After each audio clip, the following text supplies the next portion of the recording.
Wasted World of Sports, ahoy! How is everybody doing this Magic Round weekend? NRL Super Saturday, this is the main event. Let's face it, it's meant to be the main event of the entire weekend, but I don't know how we can top some of what we've seen already. Robert M, ahoy there, mate.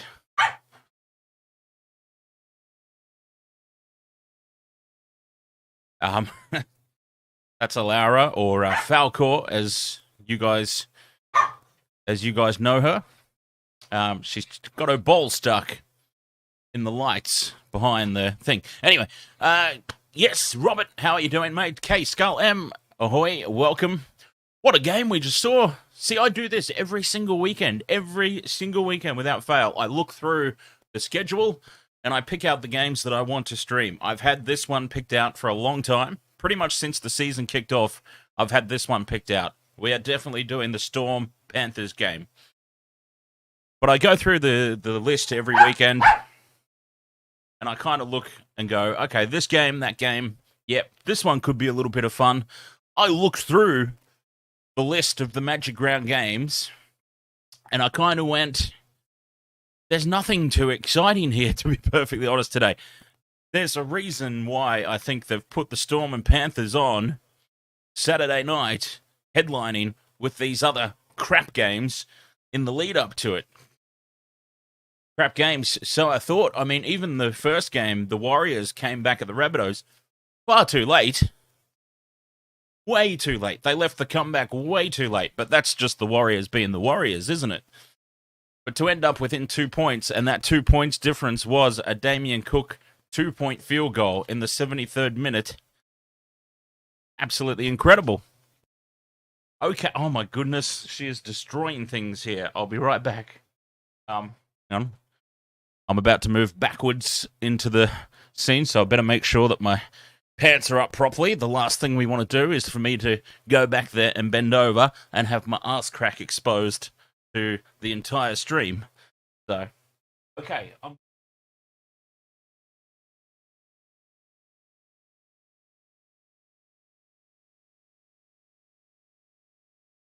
you get your favourite ball stuck under the light. Is that what all this commotion is about? Eh? Is that what's going on here? You got your ball stuck under the lighting grid and you want it back. So that you're creating all this commotion and all this damage back there. Okay, I will help you. I will collect the ball.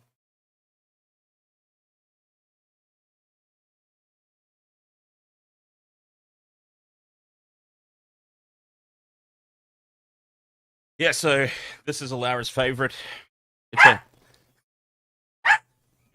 This is her favorite ball. Every time you pick this ball up, she goes ballistic. She's like, yes, it's playtime. And yeah, it got stuck. Anyways, all sorted out now. She can play with her ball and we can get ready for this blockbuster of a contest between the Melbourne Storm and the Penrith Panthers. Now, Michelle, once again, sends her apologies for the... Look, we tried to get it set up so that Michelle could stream on her own. I would like to have that set up properly in the future. I'm not too sure if it was her internet or if it was the settings that I gave her, but either way, it obviously didn't work last night. So, we do send our sincerest apologies for that.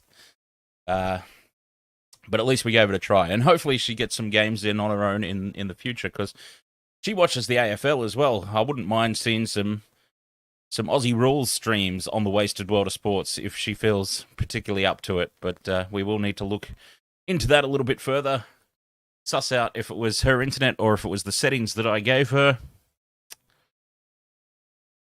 We'll have to see. Now, Vobsy's in Discord. Vobsy says, surely Storm can just beat them by 50. Seems possible. Oh, you know what? I actually wouldn't be surprised if tonight's game isn't that close. Maybe not as close as we're potentially anticipating. I think even if it's a bit of a differential in the scores, that it should be a good game no matter what. Byron Davidson says going to be a good game if the rain stays away, and the rain is not staying away. I can assure you of that. The rain is not staying away. I just went for a drive before, probably about half time. It would have been about half time in the Titans Dragons game. I just went for a drive, and the bridge. Now, when I say bridge, you probably get a little bit of a different thing, a little bit of a different impression in mind. As when I say bridge, I don't mean like it's high up above the river. It's a fairly low bridge, but still, it's a bridge over the river in the residential area in which I live, and the water was right up to the very tip of the bridge. It was right there. A little bit more rain, it's going to flood, and I won't be able to drive that way for a little while. So it did, of course, start hammering down in the second half of that game. So we'll see what the conditions are like now as the Penrith Panthers come out onto the field. So this is actually going to be a good thing. Let's interact with this screen here, and let's scroll through. Let's scroll on through the team list here.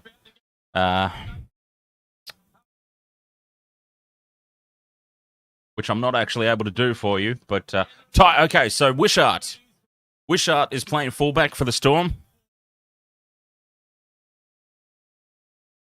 The screen, unfortunately, is only up to the 5/8 for you guys, so I'll have to fix that in future. But yes, it is Wishart playing fullback for the Storm, which is a bit of a step down. Oh, listen to the boos rain out. The boos are raining out across the ground as the Storm run out onto the field. This is supposed to be a home game for them, which is always the thing that I find interesting about Magic Round, isn't it? I mean, the Broncos 38-0 over Manly. Who'd have thought? Who would have thought that would happen? But it was meant to be an away game for the Broncos. It was meant to be an away game for the Brisbane Broncos. Magic Round. Home and away doesn't matter. But anyways, both teams are out for this one. Yes, Wishart is playing fullback for the Storm. The Storm are missing Papenhuyzen, of course, which is a huge out. Reimis Smith out. Jerome Hughes out, from what I understand as well. Jerome Hughes was sort of a late omission from the team. For the Panthers, Ivan Cleary, the coach, is away again. So the Storm are down a couple of players. Panthers are down a coach. Let's see what happens. Kickoff is about to get underway here.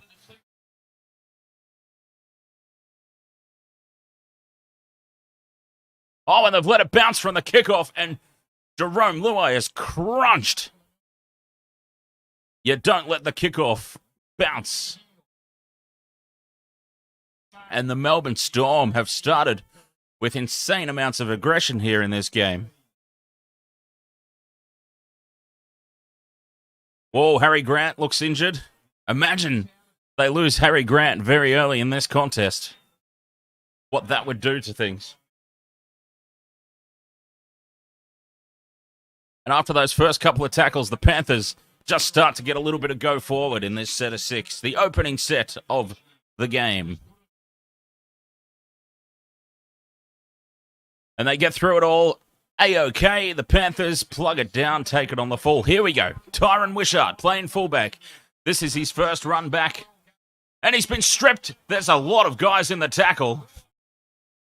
That can't possibly have been a one-on-one strip. And this would have to be a knock-on. If it's not a strip, it would be a knock-on Panthers. And it'll be a Storm feed. They get away with that one.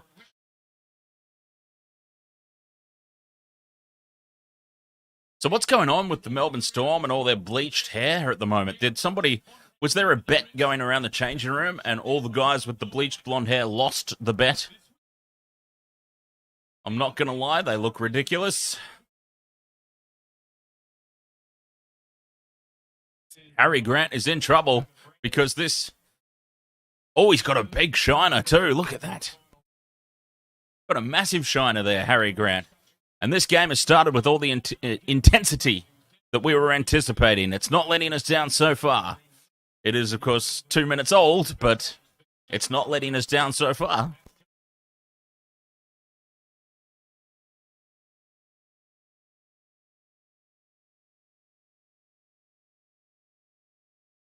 Now we get to see what the Storm can do.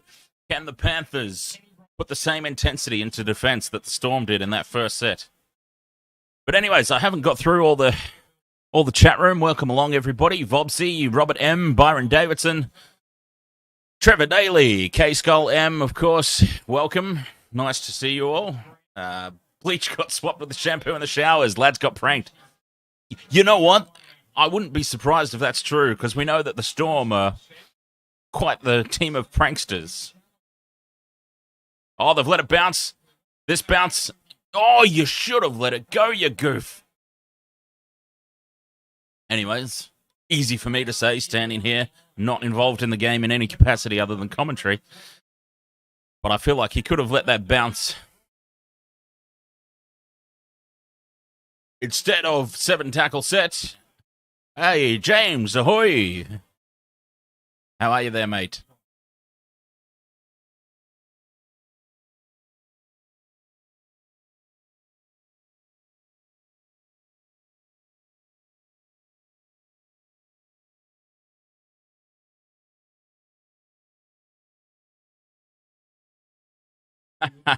Yes, Monster seems like a real, a real lad. Isn't that what they say? Seems like a bit of a lad. Anyways, I'm working with, as you can see, I'm working with a new screen setup here tonight, and it seems to have abandoned me at the moment. So let me try, and because what I wanted, okay, that actually, right. I don't know what the hell's going on here. It is meant to be, this is meant to be the play-by-play.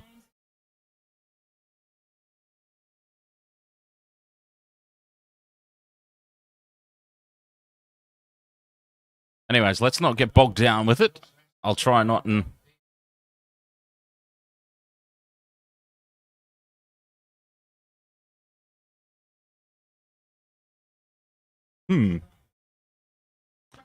Oh, okay. I see what's happened here. I need to go all... Right. Got it. Okay. I got it sorted here. It's actually up there. There's the play-by-play, which I'm basically taking that off the NRL website. Look at that. Isn't that nice? That's what I wanted. So yeah, a little bit of a new screen layout. A change is as good as a holiday, as they say. So yeah, I want it to have the play-by-play up on the screen there. Excellent. Michelle, ahoy there. I was just saying to the people earlier, we do again apologize. We need to establish if it was the settings that I gave you, because obviously you just copied the settings I have. We have 2 completely different setups, and probably should have factored that in. But we gave it a shot. But it is the Panthers here with the first real attacking opportunity. Now, Michelle, we were commenting on how many players for the Storm have bleached hair. Here is space, dummy to kick out. The inside ball to Tago. And that is a try for the Panthers. My God, that was slick. Now, that was slick. It doesn't get too much better than that. As far as set plays go, it doesn't get too much better than that. And this is the first real opportunity that they've had. And Tago, over he goes. What a start for the Panthers. Oh, can we please? Okay, I'm time-stamping this. Can we please do... Oh, actually, I'm not even going to say what I'm going to do, but I'm going to do it. I will do it. I've time-stamped it. Actually, I need to say something so that I remind myself what I need to do. Bleached blonde hair, 90s boy bands. That's... I'll tell you what, the 2022 rugby league season is all about the bleached blonde hair and rat's tails. That's what it's all about.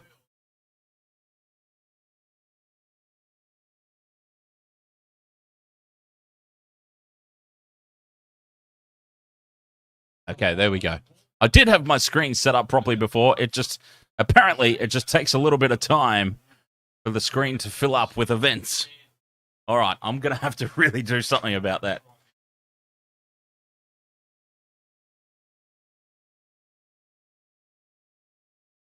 I'm pretty sure Laura just pooped. I certainly don't recall farting. But anyway, I digress. Conversion successful. 6 points to nil. The Panthers early on in this contest. I'm really going to have to do something better with this play-by-play thing. Jesus. Okay, it's all right. It's my first time with this new screen layout, so there's going to be some bugs. So in terms of multis, somebody asked me about that earlier. I don't have any multis on tonight. I do have... Hello, Alara. Did you do a poop? I can smell it. I do have Kickout as an anytime try scorer. Kickout paying $4 for anytime try. Vobsy says, what do they spray all over themselves after they get a try or have kind of a break? It looks like they spray on glue. That's pretty much it, yeah. I mean, if it's the same stuff they use in the rugby union, then, yeah, it is just it's essentially in wet weather or even dry weather still sometimes. Okay, you can go down. It basically is, yeah. It's a substance that you spray on. You spray it on your jersey, you spray it on your hands, and it assists with grip. And Harry Grant seems to have recovered from whatever happened to him. Wishart takes it well. Now, this is interesting because we were talking about Wishart earlier, and what position does he actually play? He's playing fullback tonight. Now, Rod Wishart, his father, for those of you who aren't aware, he was a winger and a fullback at various times throughout his career. Probably even played centre a couple of times too, because the centre position was a little bit different back then in the 80s and early 90s. Oh, thoughts and prayers for Buff. He had a skin cancer removed today. Oh, Buffer. You know, over the years... Oh, there's a big mistake from the Storm, and here's another chance for the Panthers. They're on halfway, starting this set. They'll be on the attack at the back end of this. But yes, skin cancer in animals is always a threat. Well, it's a threat for us humans too, isn't it? But probably more of a threat for the animals. So yes, thoughts and prayers for Buff, or best wishes. I don't like to say thoughts and prayers because I don't really believe in prayer, do I? But yeah, all our best wishes and positive thoughts and energy for the Buffter. Did I just say the Buffter? For the Buffter. Oh, God. Luai steps. He tries to hurdle over number 12. Doesn't quite get there. And he's chopped down a metre out. And they've got space here. They've created the overlap again, but Dylan Edwards comes back inside. Oh, they had them stretched out there. Fifth and last, Cleary just dinks it in over the top. Kickout's up for the anytime try. Yes! Oh, that's a win for me early. I love it. He was paying $4 for anytime try scorer. Kickout. Yes! This is a great start for the Panthers.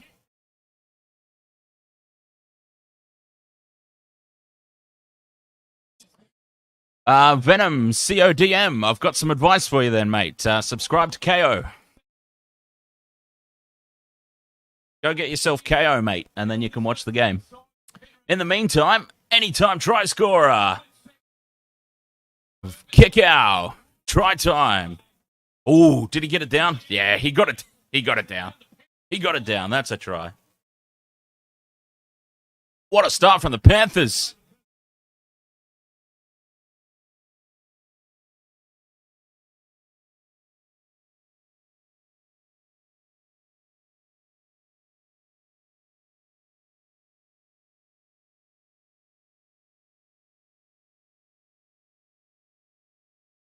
Ed Vogel, who do you go for in this match? I'm all in on the Panthers tonight, mate.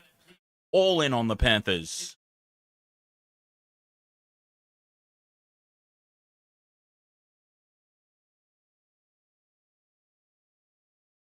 Panthers. And my goodness, they've started with a hiss and a roar. 2 tries early in this one.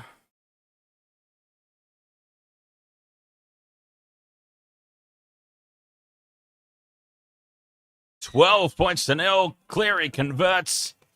What a start here for the Penrith Panthers.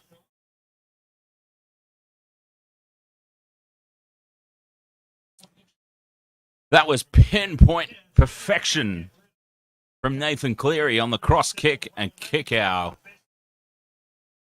Try time. He was paying, as I was saying, he was paying $4 for the anytime try score. And this play-by-play box really isn't working out too well for me, is it? Oh, dear. Oops. All right. So I'm going to have to work on the play-by-play box. But I am loving the new transparent scoreboard up the top with the Wasted World of Sports logo. I am liking that very much.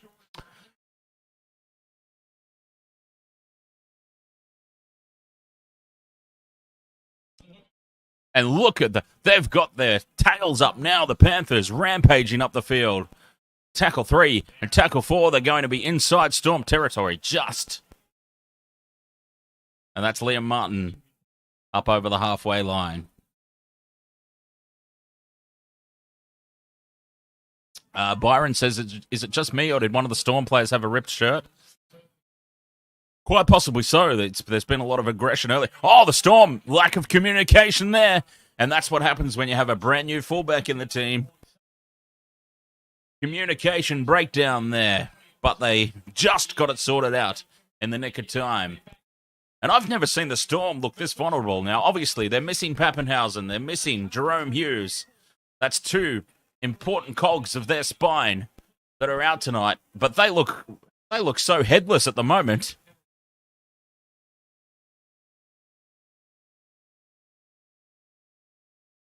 Ivan's probably woken up the entire hospital at this point. I reckon. Sitting there watching the game. He's probably woken up an entire ward. Oh, careful. Lifting in the tackle. It's always dangerous, but they've let him down gently. Kafusi, of course, off to the Dolphins next year, isn't he? Now, this is going to be interesting. What happens in Magic Round next season? It's unfair for somebody to have to miss out, isn't it? But somebody's going to have to miss out Magic Round in the future until we get back to even teams. But that's not really important right now, is it? What's important is this is the first opportunity now for the Storm to score points, and what a statement it will be if they do. Munster with the kick across field. It's perfectly placed, and it's been knocked on by Xavier Coates. But they have just shown their hand, and they've shown that they are not in any way out of this game.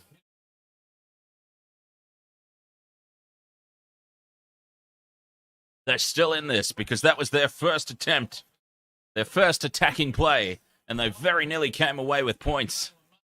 Taylor May against Xavier Coates. There's only one person who's winning that contest in the air. And luckily for the Panthers, he's knocked the ball on. And here they come. Second tackle now. Oh, nearly lost the ball in the tackle there. Manages to reel it back in with the magic spray glue stuff. And here they go. Second tackle well and truly inside Storm territory. Immortal Wolf, ahoy there. Welcome. Oh, he's lost the ball. No, he hasn't lost the ball. What the hell just happened there? I thought that the ball popped out forward, but Cleary out of dummy half. They've got them blitzed again, but the cutout pass has cut out literally everybody. Oh, no. They had them absolutely skittled. And Jerome Luai is not happy. Is he the one that threw the pass, though? Yes, he is. He's the one that threw the pass. He could have literally passed it to anybody. Kick-out would have scored. Tago would have scored, but he's tried a multiple cutout ball, and it's gone into touch. And what a big moment that would be. PJ Salona. PJ Selanoa. Sorry, my apologies. The Facebook chat is very, very small, and I'm very, very old and can't see properly. I had to squint. But yeah, PJ, Selanoa, ahoy there. Welcome along. I'm doing very well, thank you, mate. How are you?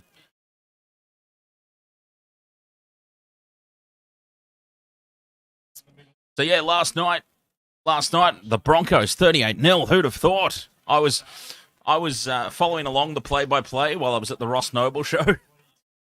I'm actually surprised I didn't get in trouble because I had the phone in my top pocket and there was, inside ball here to Wishart. They can't get through.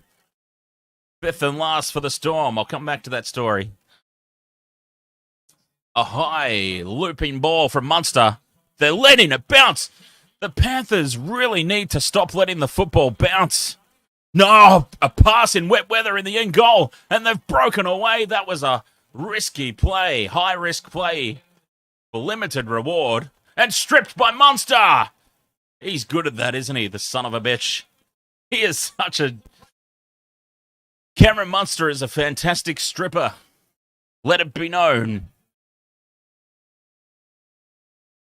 And that's what I was saying. High risk, low reward. And the reward is for the Storm at the back end of that play. Risky business for the Panthers. But you can kind of do that when you're 12 points ahead early in the contest. You can play a little bit riskier than your opposition. But that was just nonsense, that, to be perfectly honest. That was just stupidity of the highest order. In wet weather football,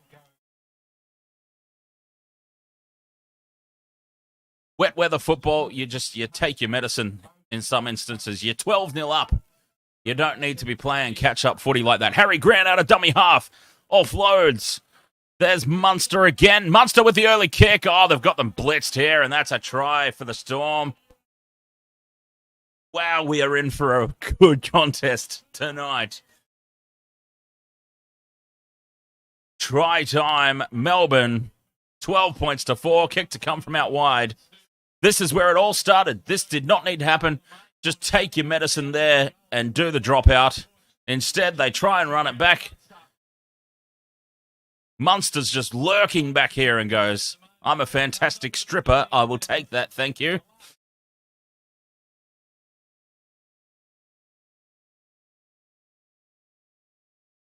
No passing there. We might want to check the onside here. I think he was onside. Yeah, look, try confirmed. Yeah. Who was that? Who scored that? Nick Meaney. Nick Meaney with the try. And we know the history between Munster and Nick Meaney. I'm pretty sure there might have been some ball sacks in the face. Nope, they've just settled for kisses on the cheek tonight. Yeah, look at that. Nice hug, pat on the ass, and a kiss on the cheek. Like, it's a bit wet and muddy tonight. I think we'll refrain from the ball sacks.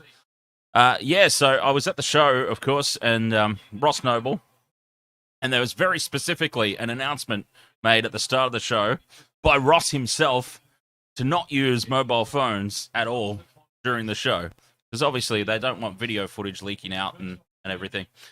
But I had the phone in my top pocket there, in my breast pocket of my shirt, so that I could just do every time he sort of started walking off to the opposite end of the stage, so he had his back to me, I would just go, wow, 6-0. Whoa, 12-0. Wow, 30-0. It was incredible. Venom, CODM, sorry, brother, about my recent message. No idea what you're talking about, to be perfectly honest, but no problem.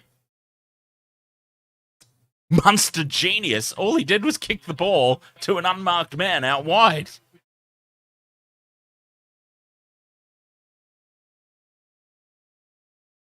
I hardly call that genius, to be perfectly honest.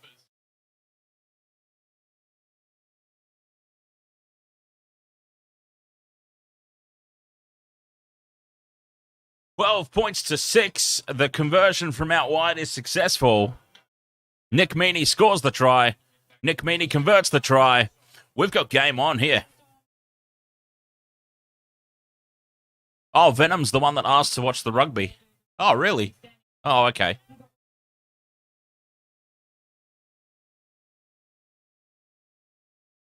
Sorry, when that happens, I forget very, very quickly. Michelle says, by the way, the last time Manly was held to nil was 2013.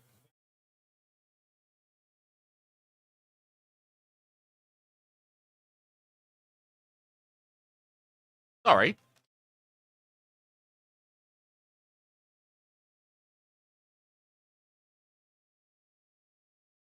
My apologies. I thought that I'm fairly certain that a great big gob of water just. I think my roof is leaking. Anyways,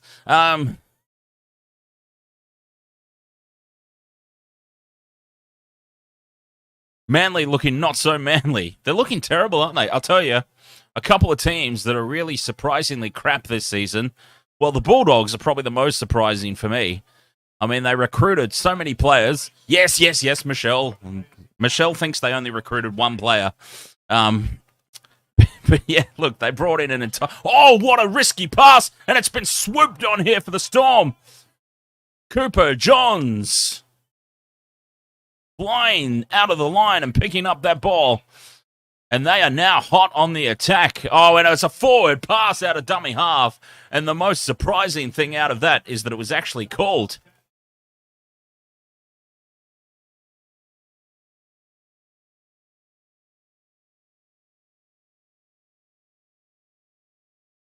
And the Storm, that is a very unstorm-like error. Well, who's in dummy half? Well, first of all, you've got a centre at dummy half. That's the problem. Ahoy there! Let's have an attempt at saying this name. Favela.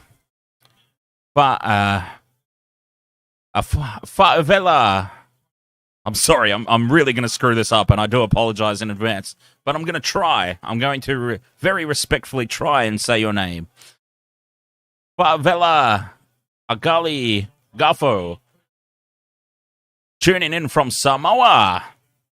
You know, I was good friends in high school with a group of Samoan. I had a group of Samoan friends in high school. We always used to play rugby together, and well, I always used to love. And honestly, I'm not taking the piss here. I used to love it when that I would come up and they would say, Dan, how are you there? Dan, Solly. Dan, Solly. And I was told that they were saying essentially, it was the Samoan greeting, you know. They were essentially saying to me, Dan, hey mate, you know, Dan, Solly. Now, I honestly have no idea. Maybe I just spent my whole high school life hanging out with the Samoan crew, and they were secretly taking the piss out of me.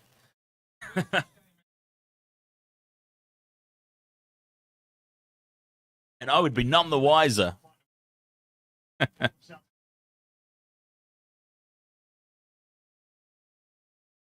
Oh, no, look, I was honestly, Vopsy, and I'm not even saying this. I'm not even saying this to big note myself in any capacity, but yeah, I was a bit of a gun in high school. I look like shit now. I completely understand. I'm a fat piece of crap now, but I'm back in high school. I was a unit, so yeah, I fit in very well with the playing. I couldn't play footy with the. I couldn't play footy with the other white kids because I would just steamroll them, and they didn't want me to play. The only people I was allowed to play with was the Samoans. Oh, Munster's broken through here. Anyways, back to the game. We're getting off onto tangents of stories from my life. Marcus Hazelman, ahoy there. Welcome along. Oh, an early grubber kick through from Harry Grant on tackle 4, and that has not worked out for the Storm. And that was probably not the best option. Isaiah Yeo getting back there, cleaning up the ball, and now just a little bit too anxious to get up there and keep the pressure on. And that's a very relieving penalty for the Panthers.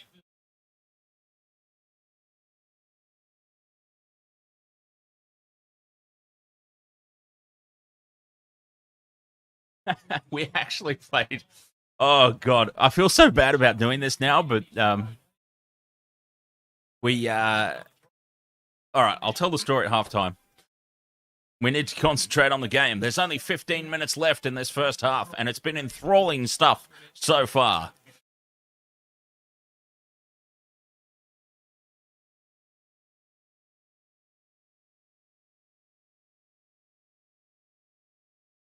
Third tackle again. Fisher-Harris takes it up.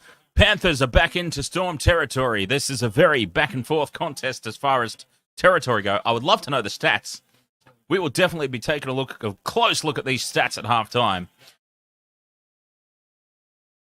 Martin Dummies takes the tackle, fifth and last attacking kick coming up here. What can they come up with? Cleary, 20 out, puts the ball high down the middle, not really close to the line. They've let it bounce, and Tago can't control it, and it's Storm ball. Driven backwards, though, Wishart. Wishart is just a little bit... He's a little bit small, isn't he? But then it's a like-for-like replacement with Papenhuyzen. The difference is Papenhuyzen has got insane speed and evasion. And Wishart's not really displaying that at the moment, to be perfectly, brutally honest. And the Panthers have decided they want back into the... Oh, Olam was charging up there. And if I was on the field and Justin Olam winded up like that and was running straight at me, I probably would have faked an injury and got myself taken off the field just to get out of the way. And a penalty here for the stop. Wow, he really wound up and he went straight at Coruscant. And Coruscant dropped him. One of the smallest dudes on the field. Uppy Coruscant. And he just dropped a rampaging Justin Olam.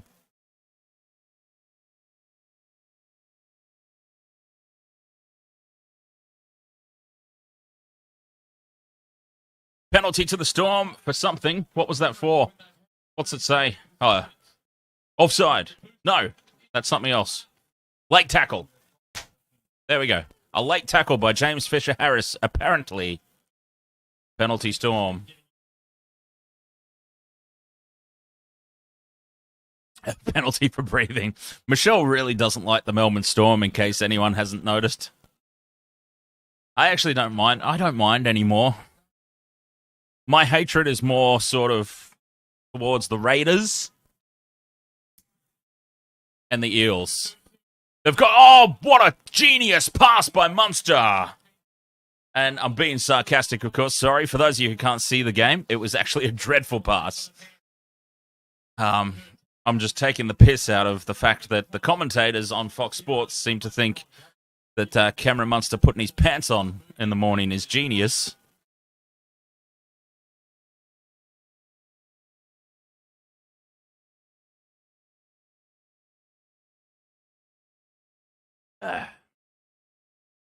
12.6. It looks like the rain has stopped. It's always hard to tell on TV, though, isn't it?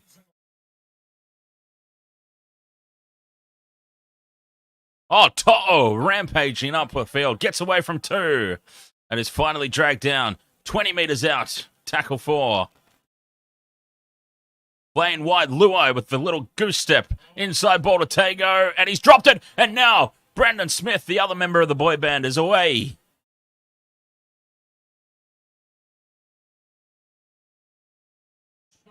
And another penalty to the Storm. Isaiah Yeo's getting a talking to now.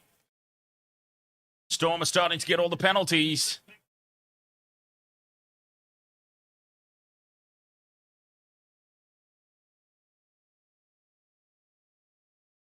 "11 minutes to go till halftime. Rain has stopped, but here comes the thunder and lightning. Here comes the storm. The rain may have stopped, but the storm is looking like it's about to start. Oh, I like that. I like that. That should be part of every broadcast. Oh, Munster's not happy about that kick. That genius kick into touch that made all of 10 metres. As soon as it left his boot, he's like, oh, God. Threw his head back. But now, the Panthers, can they withhold this pressure? It is tackle 2. The Storm, 25 out from the Panthers line. We could be suddenly looking after a hiss and a roar of a start from the Panthers, we could suddenly be looking at a tied ball game here, a tied contest. And, look, credit where credit's due. The Storm have just held on and they've brought themselves back into this contest. Fifth and last, they're a metre out from the line. Midfield, options left and right. Where's Munster? Munster's left.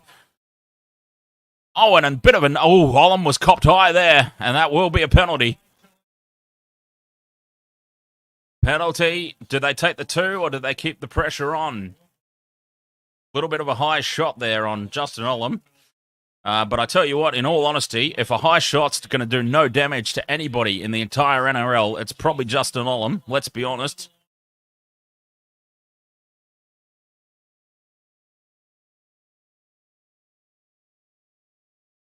And another set of 6. Pressure here for the Panthers.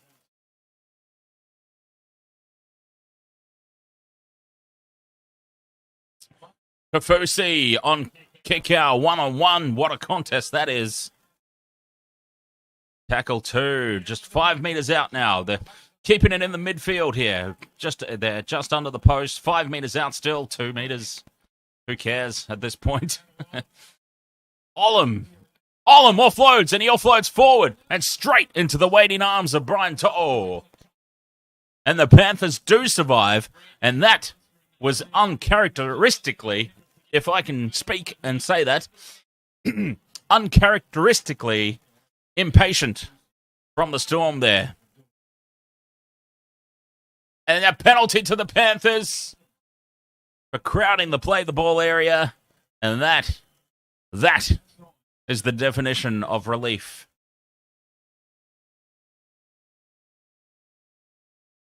Penalty for hands on ball is the official. Yeah.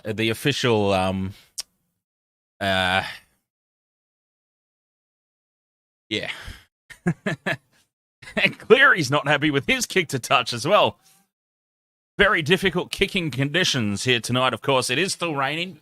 When they go to the close-up, you can still see a little bit of drizzle. But Cameron Munster and Nathan Cleary have both just thrown their heads back in frustration at their respective kicks into touch off the back of penalties. So that's very interesting. Isaiah Yeo with a big run. 20 metres just on his own right there. And tackle 4 now for the Panthers. 30 metres out.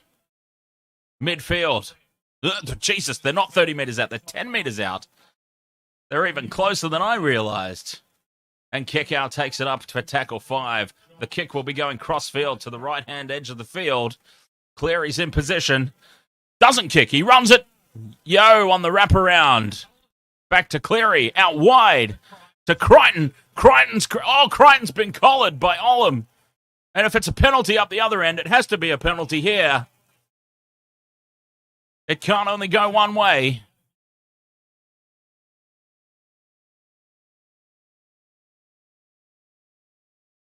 Cameron Munster is absolutely blowing up here at the referee over that obstruction.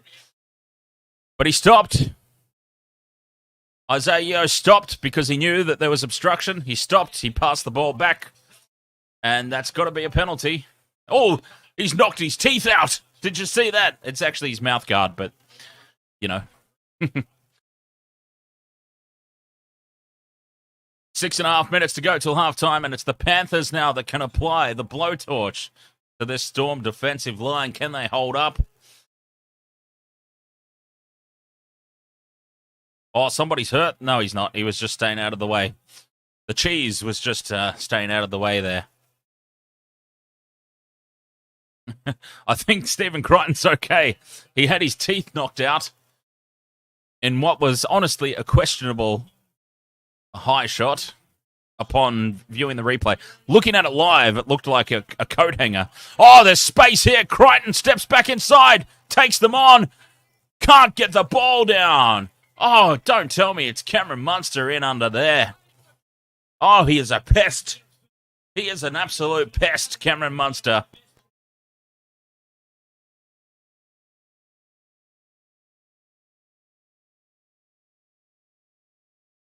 The son of a bitch is having a damn game. He is having a game of it, let's be honest. They've created numbers out wide here. I think we're going to look at Liam Martin. No obstruction. They created the space here. Big step back inside. He thought he saw the space. He did get through Bromwich, to be fair. Bromwich just kind of holds on. Munster's just put himself in front of him and said, go through me if you can, son.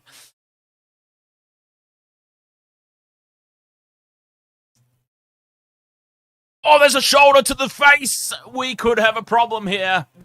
The Storm could have a big issue here. Jesse Ramian was sent for 10 for a shoulder to the head the other week. And that's a high shot too from Munster. Munster's trying to take Crichton's teeth out again. Mouth guard. Teeth/mouth guard. But this is going to be a Panthers penalty. The contact from Nick Meaney on Dylan Edwards after he had passed the ball.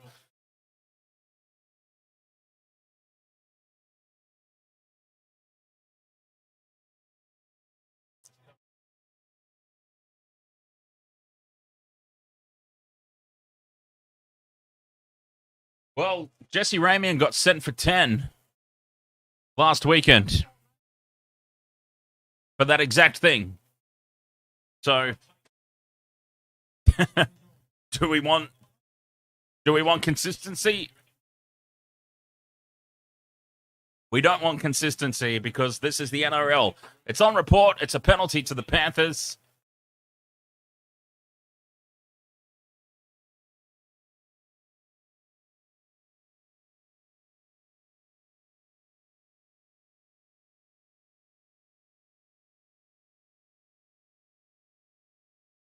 And what do they do here? Do they take the points? The Panthers probably take the points. I can understand why. Yeah, I can understand why.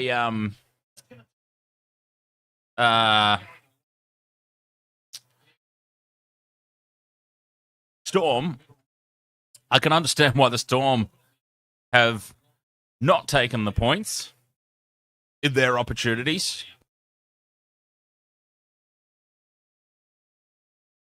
But, you know, in this instance, the Panthers do take the 2. Yes, that is probably a smart call. Exactly, Robert. Ramian got 10, so should Meaney. It was the exact same tackle. Vobsy says, how long is Paps out for? Well, they've basically written him off for State of Origin. Not that I think that he would or should have been selected anyway, to be perfectly honest. Just my personal opinion, Papenhuyzen is the fullback or he's not in the team at all because he is not. He is not a 14. He's not a utility player. He's a fullback, and that is all that he will be. So he's either replacing Tedesco at fullback or he's not in the team at all. But anyways, sorry, I got sidetracked. 5 weeks. Thank you. James Intox, our stats man in the back, says 5 weeks. And the Panthers let the ball bounce again. They really love to live dangerously there with the ball bouncing. The ball bouncing. God. Yeah, the Panthers, from high balls, from kickoffs, they seem to be willing to let the ball bounce, and I don't quite understand that myself. And if I'm Ivan Cleary, I'm getting into them about that. I'm like, commit. Commit, you sons of bitches. Get in there and catch the ball.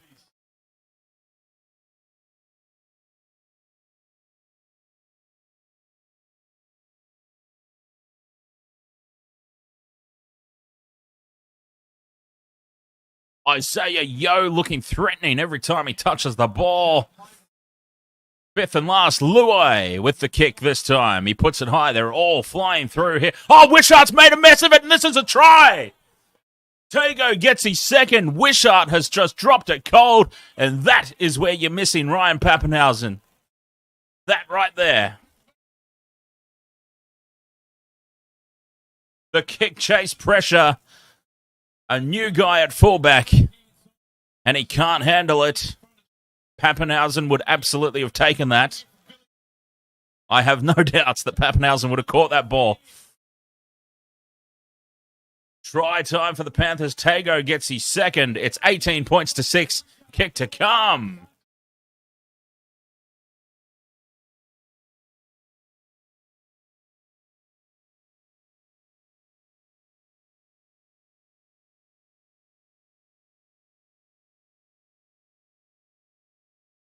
Oh, definitely James. Isaiah Yeo will be in the 13 for New South Wales for sure.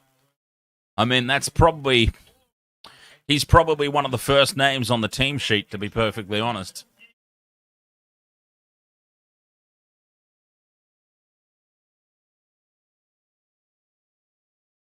$18 points to 6. Kick to come.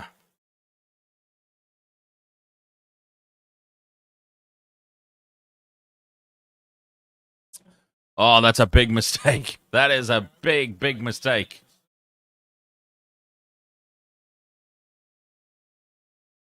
The Panthers are excited. They're up for this one now. Melbourne had that little period where and that's a successful conversion as the rain really clearly hammering down now. Like when you can see the rain on TV, you know that it is really pissing down. Conversion successful, 20 points to 6. Now, honestly, honest to Christ,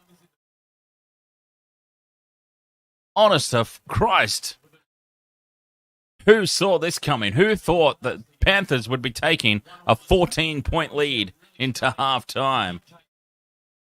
Anakin Skywalker, ahoy there, mate. I don't know what you're talking about. Kick out. Oh, no, Jerome Luai. It's gone through his legs, but it's gone backwards. They're appealing for a knock-on, but the ball went about 5,000 metres backwards, so I don't know what they're appealing for there, the Storm. Yes, I do want to penalise Nick Meaney for a high shot, which was a shoulder to the face, but Kickow can hit the fullback in the back of the head. You're not surely talking about Wishart just then when they scored the try, when he fell over and Kickow was jumping over his falling prone body and he happened to cop his knee in the back of the head. Surely that's not what you're talking about. Baden, ahoy there, mate. Nice to see you again. Who have you got in this game? Because it's all Panthers at the moment. But it's been very back and forth apart from the past 5 or 6 minutes. And they've got... Oh, Dylan Edwards has made a mess of it. They had them skittled again there on the... And Brandon Smith's coming off. Brandon Smith, the cheese, with the cheese hair, is coming off the field, and he does not look good.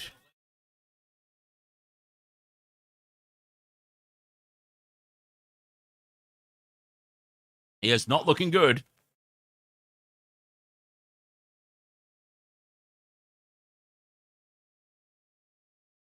I really need a better setup for this play-by-play thing.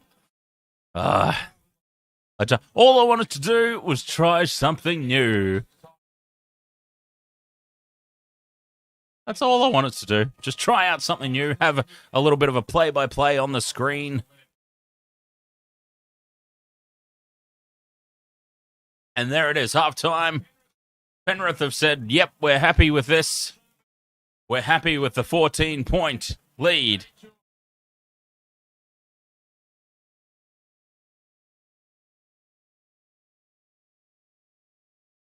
God damn this thing. There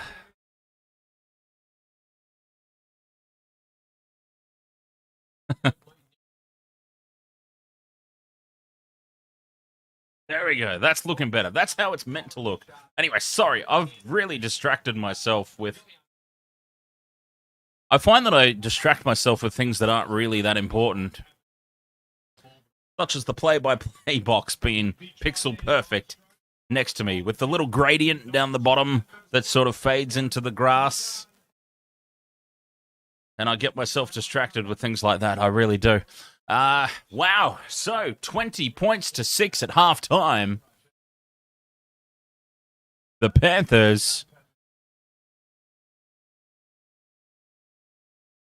I honestly didn't... I've tipped the Panthers, of course, but I honestly didn't think that it would be sort of this comprehensive. But anyways, it is an interesting one. Like, yeah, Papenhuyzen does always seem to get injured around Origin time. But I just, honestly, I don't see where you pick Ryan Papenhuyzen in the State of Origin squad. I've talked about it a lot. I've talked about it a fair bit over the course of the season. I don't see where you pick him. I mean, Tedesco is the captain, the incumbent fullback. He's not being replaced. Yet the last thing that you want is Ryan Papenhuyzen on the wing or in the centres, heaven forbid, in the centres, because we've had a bad enough time putting Gutherson in the centres. You want to put somebody even smaller than Gutherson in the centres? Oh, well, isn't this interesting?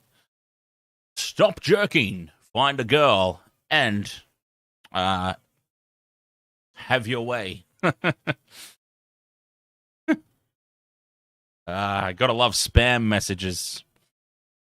The old spam messages filtering through onto the live stream. Thank you very much, Bobsy, for taking care of that one. Yeah, I honestly, look, Papenhuyzen is a great club cut. Okay, reset, rewind. Papenhuyzen is a fantastic club player. He's one of the best players in the NRL, let's be honest. Where do you put him at representative football, though? Where you've got to remember, like, a big part of Papenhuyzen's game is his speed. So when he finds the space, when he's got the time and the space, he's lethal.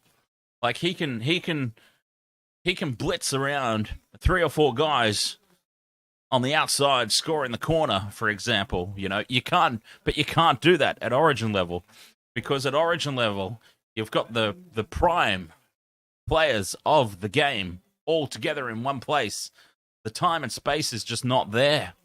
I think he would absolutely get steamrolled at Origin level, and I almost want him to get picked one year. I absolutely want him to get picked one year, just so that we can see, just to see. Pick him in a dead rubber. The Blues have already got the series won and decided, and just say, look, go out there and show us what you can do. But yeah, I would be very, very concerned about Papenhuyzen's size at representative level, to be perfectly honest. And he's got to be fullback. He's got to be fullback. If he is anywhere but fullback, we're screwed. But anyways, I digress. Fear. Actually, is it Fear? Shall I call you Fear? Should I call you Fear? Even though I'm not a Panthers fan, as you guys may know by now, but I think the Panthers will win. Yeah, it's only half time. It's way too early to tell who's going to win. They've definitely taken their opportunities better than the Storm tonight. But yes, let's look at this realistically for a moment. Let's be perfectly honest and look at it realistically. Look, the Storm are missing 2 key members of their team. Papenhuyzen at fullback and Jerome Hughes, their number 7, their playmaker. They're not the same team. There's absolutely nothing to read into this game too much, either way. Even if the Storm were doing this to the Panthers, there's very little to read into it. You've also got to take into account it's Magic Round. I'm not really a fan of Magic Round. Actually, that brings me to something we were talking about earlier that we didn't quite finish, did we? Magic Round, when the Dolphins come into the contest, into the competition, who's going to miss out? We've got an odd number of teams. So who are the unlucky sons of bitches or lucky sons of bitches? Depending on how the teams themselves view Magic Round. Who's going to miss out on Magic Round? And how do you tell them? Like, because I can imagine Magic Round is like a bit of a party, a little bit of an early mid-season party for all the players, you know? That's what it seems like. All the teams together in the same place for one weekend. I imagine that it is just party central, almost like the Olympic Village in some capacity. They would just be partying the night away. And somebody's going to have to miss out on this festival of footy until we're back to an even keel of teams, you know? Anyways, I want to know. I actually really want to know. How are they going to decide who misses out on Magic Round? Or does I don't know, you can't just have a nothing game. You can't say that the team that misses out still gets to come and they play an exhibition match. Somebody's got to miss out. Probably should be the Broncos, in all honesty. The Broncos benefit from Magic Round, let's be honest. This was supposed to be an away game. It was meant to be a Manly home game, but because it's Magic Round, Manly play the Broncos. This was supposed to be a Broncos away game, for Christ's sake. But anyways, the Broncos should always miss out on Magic Round moving forward, which is ridiculous to even state, you know, because why would you keep, in terms of money, in terms of business, why would you keep the home team out of the Magic Round?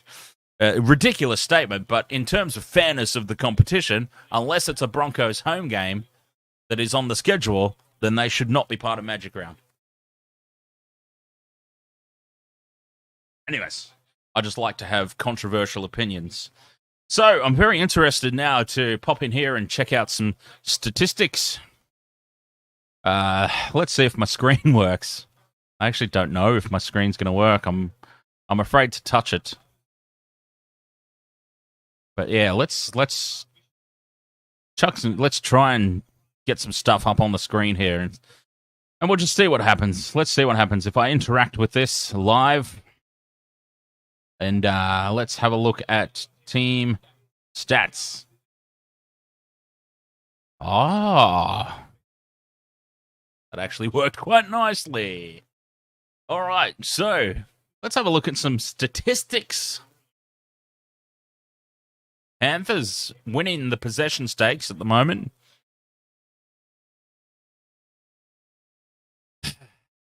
So what have they got? They've got 58% possession to 42. 70% completion rate for both teams, which is actually, that's honestly fantastic in wet weather football. Let's be honest about that. That's quite a good thing. The Panthers have been running the ball a lot more. Look at that, 906 run meters to the Storm's 506. They've been running. Ahoy there. Let's have a go at saying this name.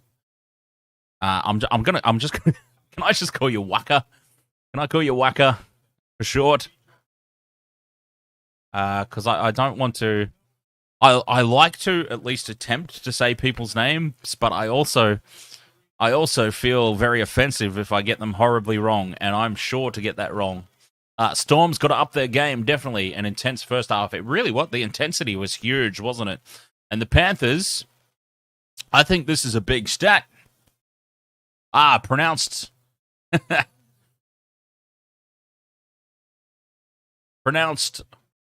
Baka or Tirangi. Nice.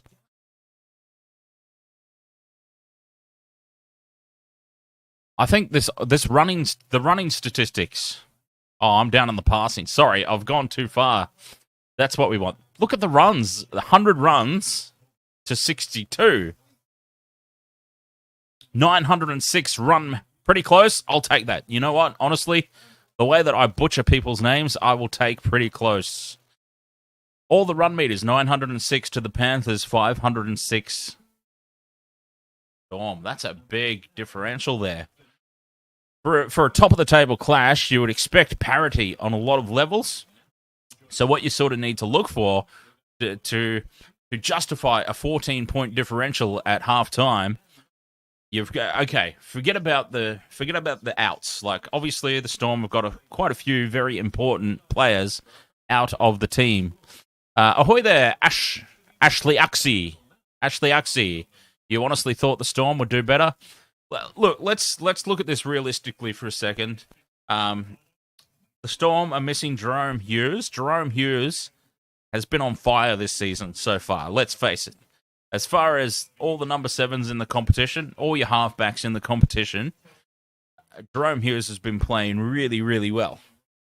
He's out at the last minute, out of the team. Like, I think he got ruled out last night. So you've lost your playmaker, your number 7, the night before the contest, or a couple of days ago. It was a very late omission from the team anyway. You've already lost Papenhuyzen. Everybody always talks about the importance of the spine. So your fullback, your halfback, your number 9.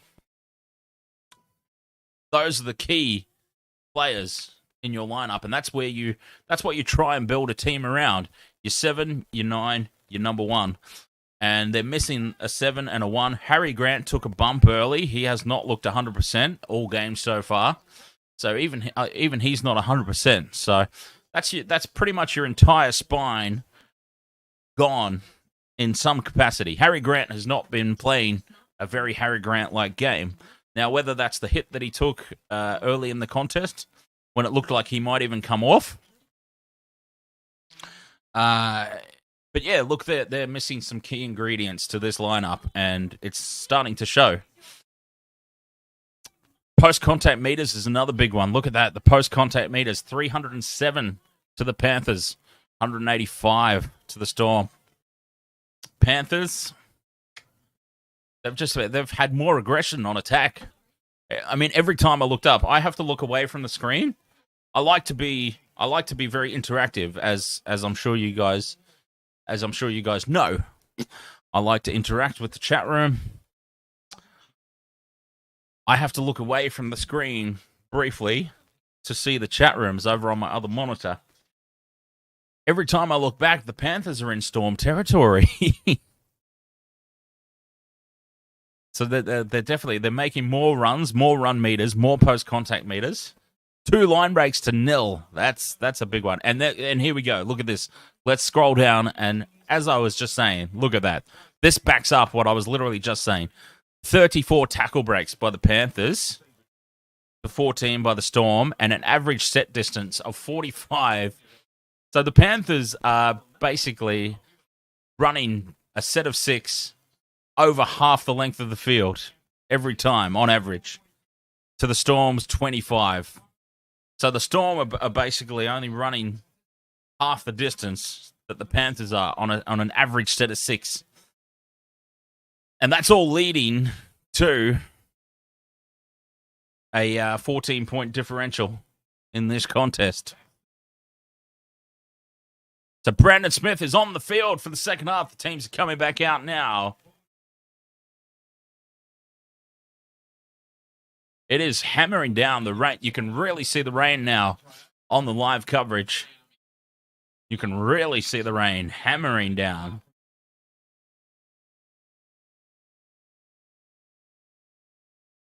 And here we go. Second half about to get underway. Brandon Smith has obviously passed the HIA. That is big news for the Storm. They couldn't really afford to lose any other players.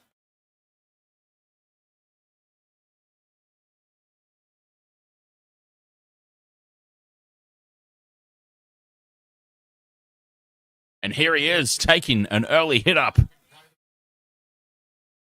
They've definitely come out with more intensity here in their runs, the Storm. Must be said, it's very obvious for this first set of 6 as they get over the halfway line on tackle 4. This has already been above their average for gains in a set of 6. So they have definitely come out with a little bit more intensity in the second half already. Munster goes high on the 5th and last with a 58-metre gain. Wishart chasing through, but Dylan Edwards claims the ball. And that's the difference at the moment. Wishart made a mess of that down the other end of the field under less pressure. Dylan Edwards, an experienced fullback, takes it cleanly, and the Panthers come away with the ball.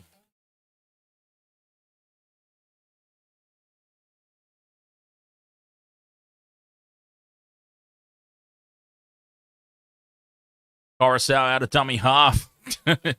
Tries to take on the cheese.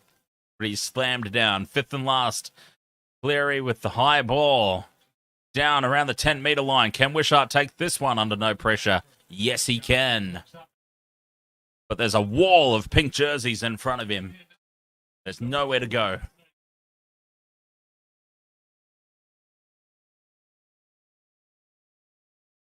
Oh, I bet Craig Bellamy was not happy at halftime.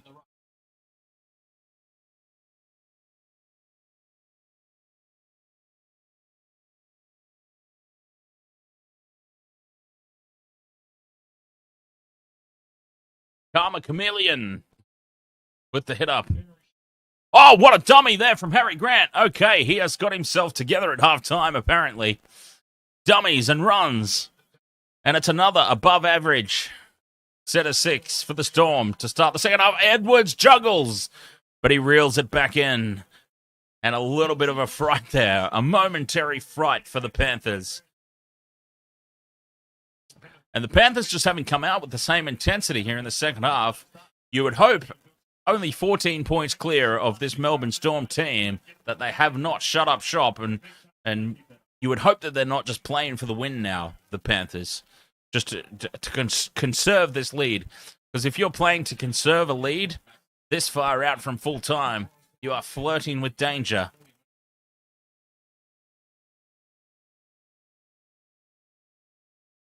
Oh, now that's what they need. Spencer Leniu showing the way, saying, come on, come with me, boy. Oh, and he's dropped the ball. What? Are they going to challenge that? No, he's accepted defeat there, Spencer Leniu. I didn't even see the knock on. Karma Chameleon's trying to pump them all up. Oh, yep, there it is. Pops out there. Clear knock on. Karma Chameleon is very excited. He's trying to pump up the rest of the boys. The Storm have definitely come out more intense in the second half than the Panthers. Lara Pitt on the sideline.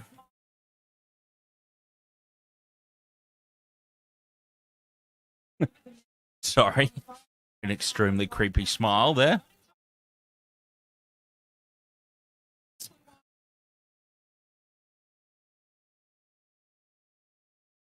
Oh. Okay, so Lara Pitt just reporting back from the sideline that apparently not happy in the Panthers' sheds. Despite the 14-point lead, not at all happy. Too many penalties. And here's some space for the Storm. Wishart tries to go on his own. He's up again. Trying to shrug off Tago and To'o, sorry. But he can't do it. Actually, that's Taylor May over there in the number 2. Yeah, too many penalties, and the feeling in the Panthers change room, apparently, is that they could have, probably should have been, up by a little bit more. So that's interesting. I thought that any time you're 14 points ahead of the Storm at halftime, you'd be pretty happy about proceedings, but wow. Okay, good signs for the Panthers, I suppose, that they're not happy with a 14-point lead. They want more. Oh, Karma Chameleon flying out of the line there. He got half a shot on To'o. Did not connect with him fully there. Tackle 2. Oh, Harry Grant's all tangled up with Crichton. Kick out. Tago tries to get on the outside. Just pulled down. Oh, who's injured here for the Storm? The Storm can't afford to lose any more players. Jeez. Oh, he's busted. We've got a busted shoulder there. He can't even move. He cannot even move. Whoever that is. I haven't seen who it is yet. I don't recognize his face, and I can't see a number. I'm not sure who that is, but he's really broken. He can't even move at the moment. Fifth and last. High ball from Cleary. Wishart takes it. Very uncomfortably, though, again, under that high ball.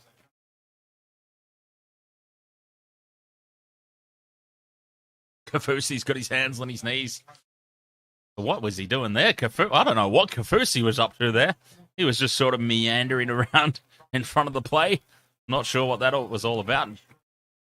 And have we got a penalty here? We do. We've got a penalty to the Storm.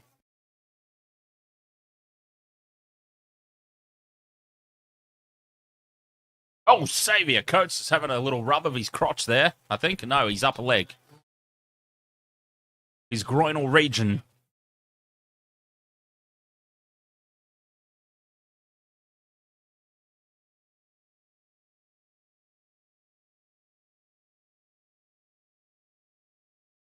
And this is a great opportunity early in the second half for the Storm to get themselves back in this contest. Tackle 2, 32 metres out. Munster, dummies, goes himself and is taken down by Coruscant. And, Grant out of dummy half. No, he doesn't run. He offloads to Canyonero. Munster now, cutout ball to Olam. Olam jinks around, offloads. Back in field, Bromwich. Taken fifth and last, 10 metres out on the left-hand edge. Big open side to the right. Munster, is he going to go the high ball? No, he's just going to dink it in, trying to get in behind Kickow. That is the exact kick, the exact play that he did in the finals last season. And Kickow was tanked and couldn't get back, and Papenhuyzen scored a try. But there's a couple of differences here tonight in that play. He was trying the same play, but Kickow is not tanked. He's got a full tank of gas. And Papenhuyzen is not playing. And that all equated to a completely different result from that attempted play by Cameron Munster there.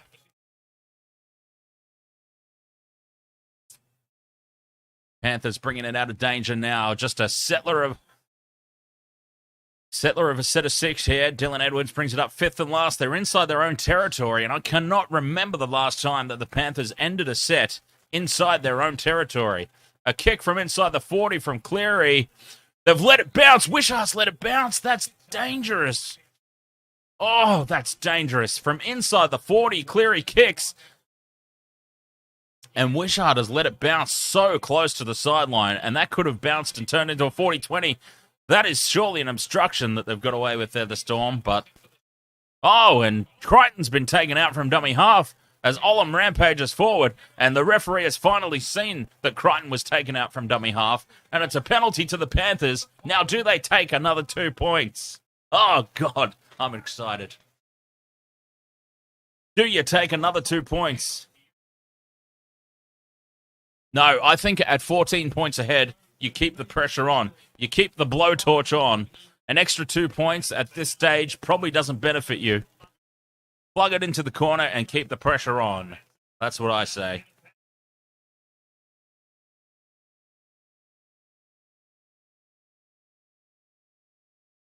And they do plug it into the corner. They do. They have decided to keep the blowtorch on. 5 penalties apiece in this game. 5 apiece.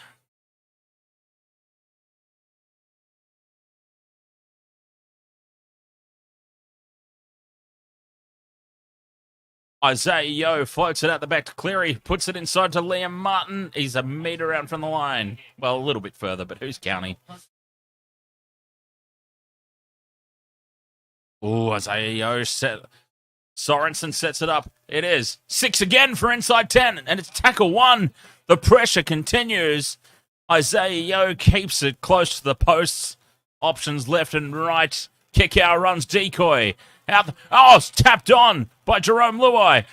Lurking up inside on support again. Back inside to Cleary. Runs. Tries to go on his own. Karma Chameleon takes him down. A metre out from the line. Coruscant from dummy half. Tries to take on 4 guys at once. That's not going to end well for a little fella like Coruscant.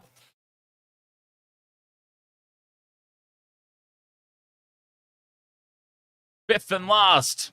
Luai, they're up on him quick. He's got nowhere to go. It's knocked down. It's still the 5th and last. Tago needs to plug this over. Looking for Taylor May. It sits up nicely, but it's been knocked on. Oh, it's going to be a knock on Panthers, I think.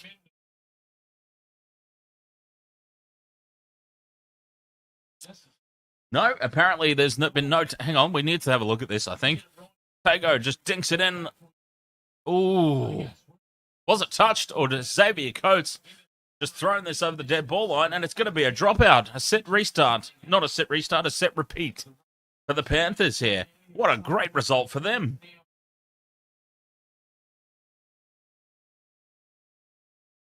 Fantastic result for the Panthers. We've got time off here. What are we doing here?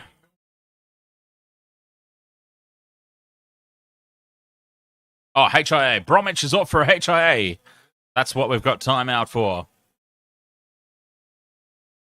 Bromwich taken off for a HIA.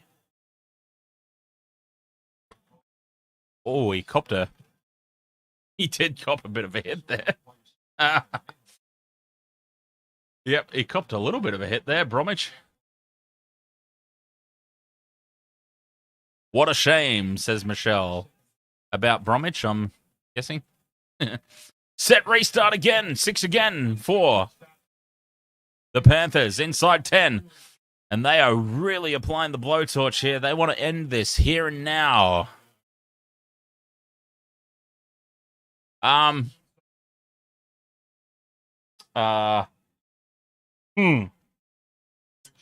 Good question. Which Bromwich? The big ugly one still doesn't narrow it down. Yeah. Okay, so Kenneth is still on the field, so it must have been Jesse. I just saw Kenneth Bromwich was over there making a tackle. So, yeah. The other big ugly one, Jesse. Cleary, Grubbers into the end goal. There's space. Oh, Wishart, what was he doing? Wishart was not committed to that ball at all. He was just trying to shadow it. Oh, that was risky business. All right. Oh. Time off here. I'm going to have a quick break while we're breaking for something. And I'll be right back.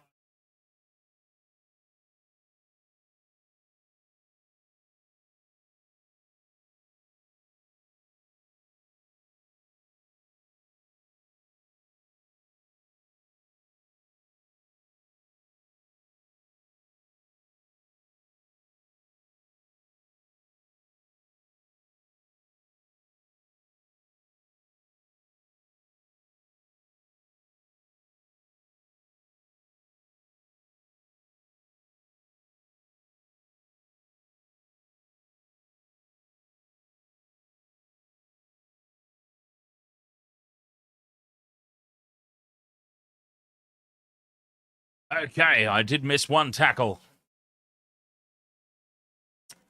The Panthers now setting things up in midfield again. Kickout's got some space. Got Luai on the outside, and that is a majestic try. Some may even say genius. Penrith Panthers. Holy hell. Try time for Jerome Luai. 24 points to 6. Kick to come.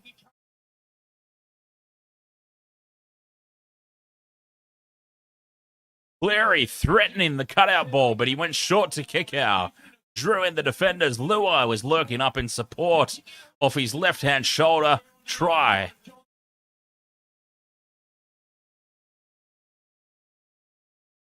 Wow, and this is now starting to turn into a demolition job. What a statement here. Obviously, let's again just look at this in context and say that the Storm are missing half their spine. But what a statement the Panthers are making here tonight at Suncorp. They are going to be clear at the top of the table again, all alone.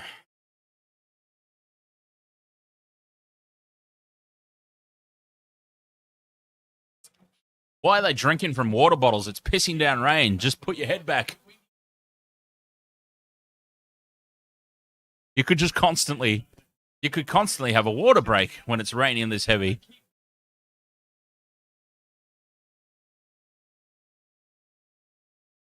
Maybe not.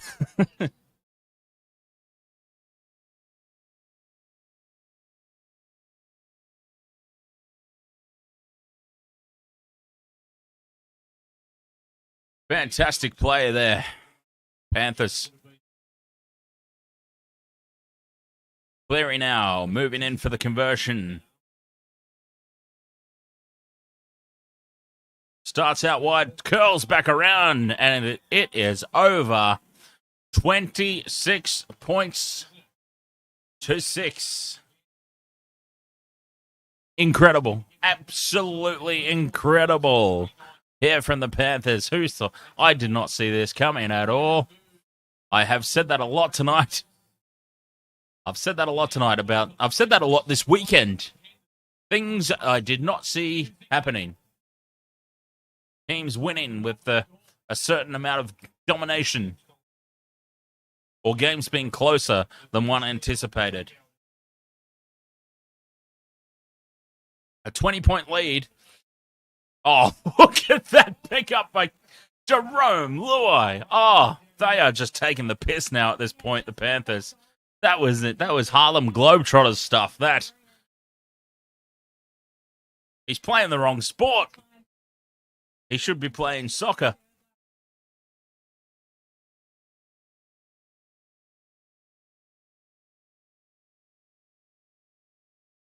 $26 to 6, 24 minutes still left in this contest.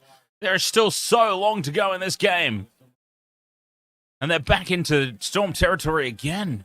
An early kick. Cleary kicks before the last. It pops up nicely for Wishart. But Tago is right there.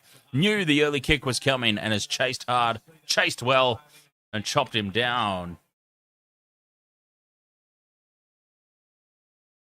And how do the Storm find a way back into this game?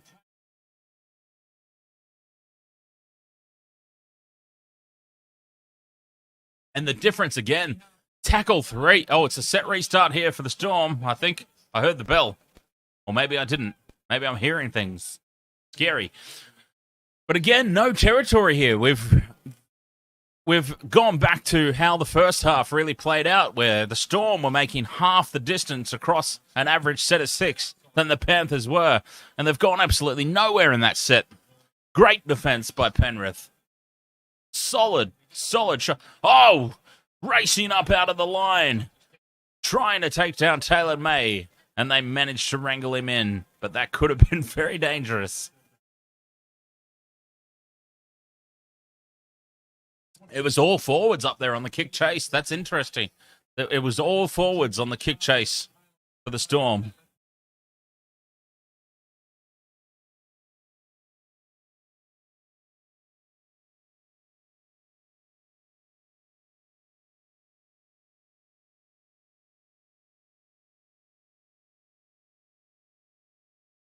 Last 10 minutes possession, 75%. Munster M&M, I love it. Brian Ratua Gresford says Munster M&M. There's a few M&Ms tonight. Brandon Smith, the cheese, is also rocking the bleached blonde hair. It seems to be a thing with the Storm. Oh, very, very, very uncomfortable there. Wishart under the high ball. Juggles it. It was a huge juggle.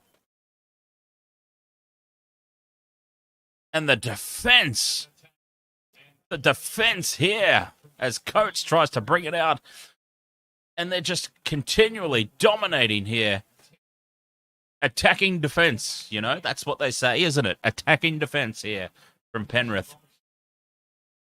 Tackle 4, and he's driven backwards now, Bromwich, but tackle 4, and they're still inside their own 20.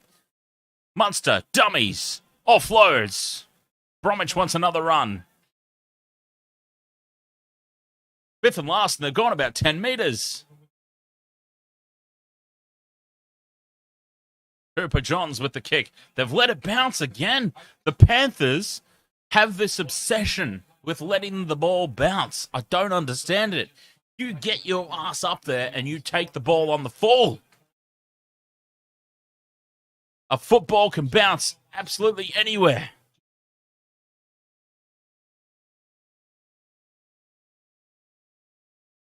Dangerous to just, I don't like it. I don't like it.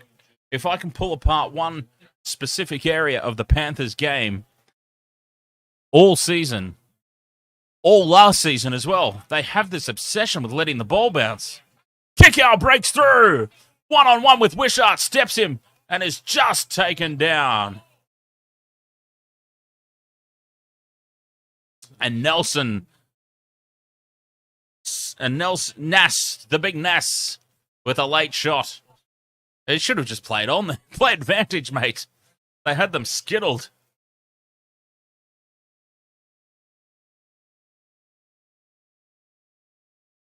Penalty for late contact. Oh, that's... Jeez. Even in slow motion, I can imagine how that looked in real time. In slow motion, I think that's harsh on poor Big Nass there.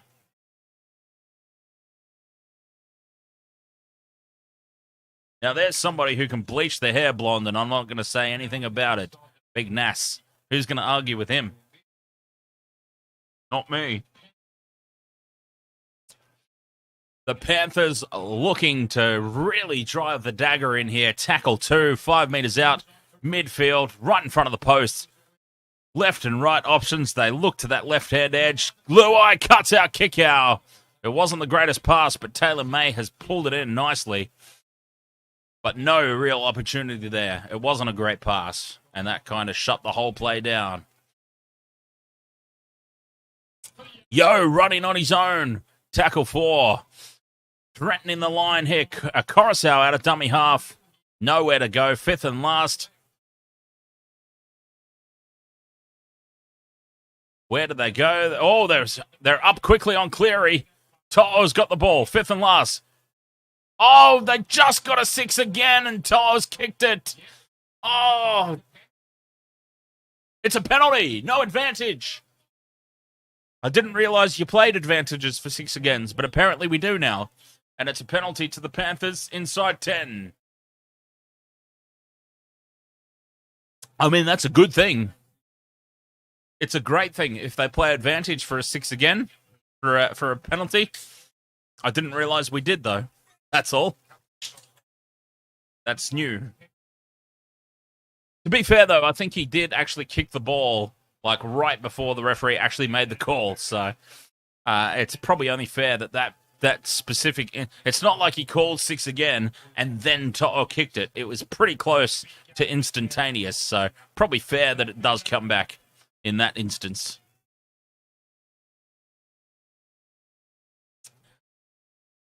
Cleary out to the left, cuts out, kick out. Luai lurking around, dummies goes himself. He should have passed it. He just needed to pass it and they scored again. Luai wanted the try. White line fever.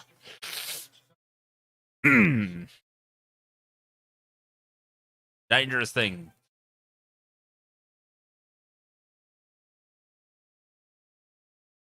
They're blitzing them on the edge. Oh, they've created space here again. Crichton goes himself. That is a try. 30 points to 6. Holy hell. And the Storm are just hands on hips, hands on knees. They just don't know what to do. 30 points to 6. Kick to come.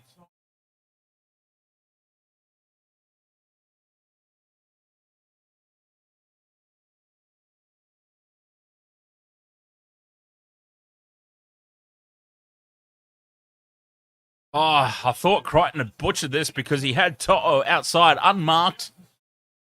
And we already saw they should have scored on the play before.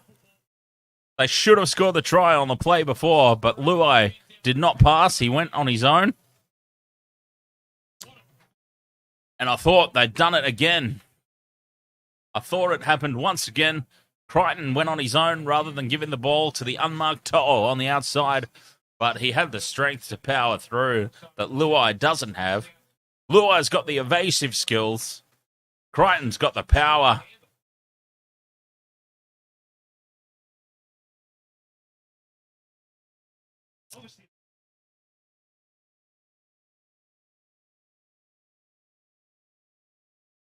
There's the spray glue. Look at that.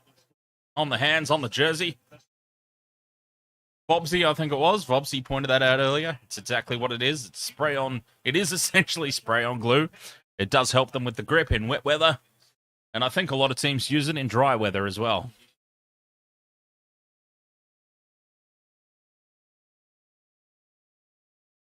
Nathan Cleary looks like he's straight out of an 80s porno flick tonight. Like more so than, I mean, the rain is wreaking havoc with his hair. Look at that. He's got those little creepy the creepy porno curls on his hair there. And of course, he's got the porn stash. What would Nathan Cleary's porno movie be called? One Night with the Chin? Conversion attempt successful. It's 32. Okay. Everybody, just take a moment to receive what I'm about to say here. Let's really take this in and understand what I'm about to say. Penrith, 32.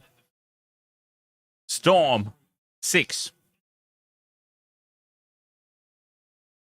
Penrith, 32. Storm, 6. And I'm sorry, but Ryan Papenhuyzen and Jerome Hughes are not 26-point difference players. Despite the fact that the Storm are missing two very key parts of their spine, they're not 26 points difference. They're not. Neither player is a 26 points difference. So even with those players out for the Storm, this has been a huge performance by the Panthers. Like, let's be realistic about all the possible scenarios here. Yes, the Storm are missing players, but they're not missing 26 points worth of players. This has been a statement by the Panthers. I would have expected them to win, yes, with the players the Storm have got out, but maybe by about 12 points. 10, 12, 14, thereabouts. Not 26. This has been a huge statement regardless of the scenario. This is supposed to be 1 versus 2.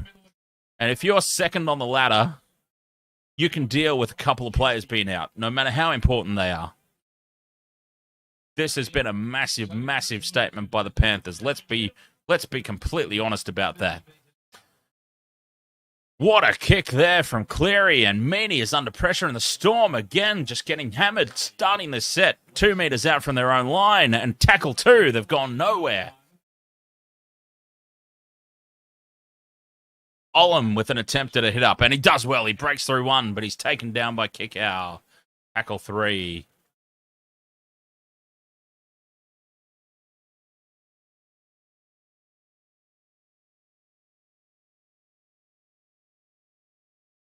It's the 4th tackle. John's trying something. 5th and last, though, and they've gone about 10 meters. They're at their own 30-meter line. Oh, Munster's running on the 5th and last, and he drops the ball. Cool. Genius by Munster. What a genius play by the genie. Cameron Munster. Caterpillar lips. Knocks it on cold. And look, honestly, to be totally honest, at 32 points to 6 down, you've got to try something. I'm not sure that was it, though. I'm not really sure that was it.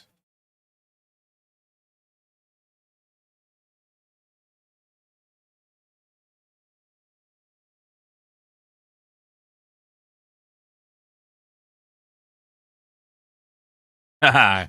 Kestrel, bravo. What a genie. Yes. Ahoy there, Kestrel. Welcome along. Oh. Hey, I'm waiting for you on 18 plus dating. Jeez, I'm getting some spam tonight. Okay, so, Michelle, if you're on your laptop, I don't know how this works on the phone, but if you are on your laptop, I mean, I'm going to do this one. It's all good. Hide user on this channel. Oh, actually, Robert, thank you. Already taken care of it. Yeah, if you're on your laptop, Michelle, just so that I will teach you the ways of the spanner. I'll teach you the ways of the spanner, Michelle. So if you are on your laptop, you just hover your mouse over the message, right, and the 3 little dots appear on the right-hand side. Basically, when those spam messages come through, Robert's taking care of this one, so it's all good. But if you click on those 3 little dots, you can ban people, you can delete people, you can remove messages, you can do whatever you like. You've got the spanner privileges, just so you know. Oh, you know about the spanner. Okay. So James was lying earlier when he said that you don't know what to do with the spanner. Understand. He does like to... I understand. James does like to take the piss out of you a lot, doesn't he? So I probably shouldn't have taken it as fact. But I did genuinely think, okay, I need to explain to Michelle how the spanner works. I should have known better. I should have known James was just taking the piss out of you, like he always does. My bad.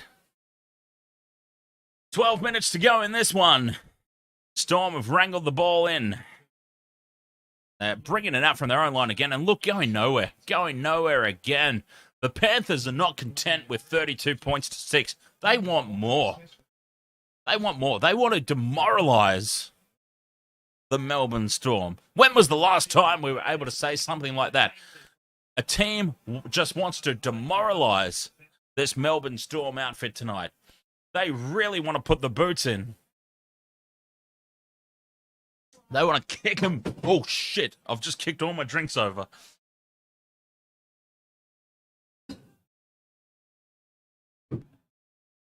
I could have just explained that verbally. In all honesty, I could have just explained that verbally because you can't see me doing the... You can't see me kicking my leg. I could have just said that verbally. I didn't need to do the action, but I've actually done the kicking action. Kick them when they're down, and I've just sent my 10-pack flying across the room. Oh, that was brilliant. Fear says, my hope of the Storms getting a comeback is getting lower and lower. Oh, mate, surely it's gone. Surely even Storm supporters are going, we're done in this one. 26 points down, 11 minutes to go. Yeah, I think it's over. I think it's done. Let's be honest. The Panthers aren't looking like letting up either. They don't look like slowing down. They really want to put the boots in. I'm not going to do it again. Oh, Kickout's dropped it. Kickout's dropped it.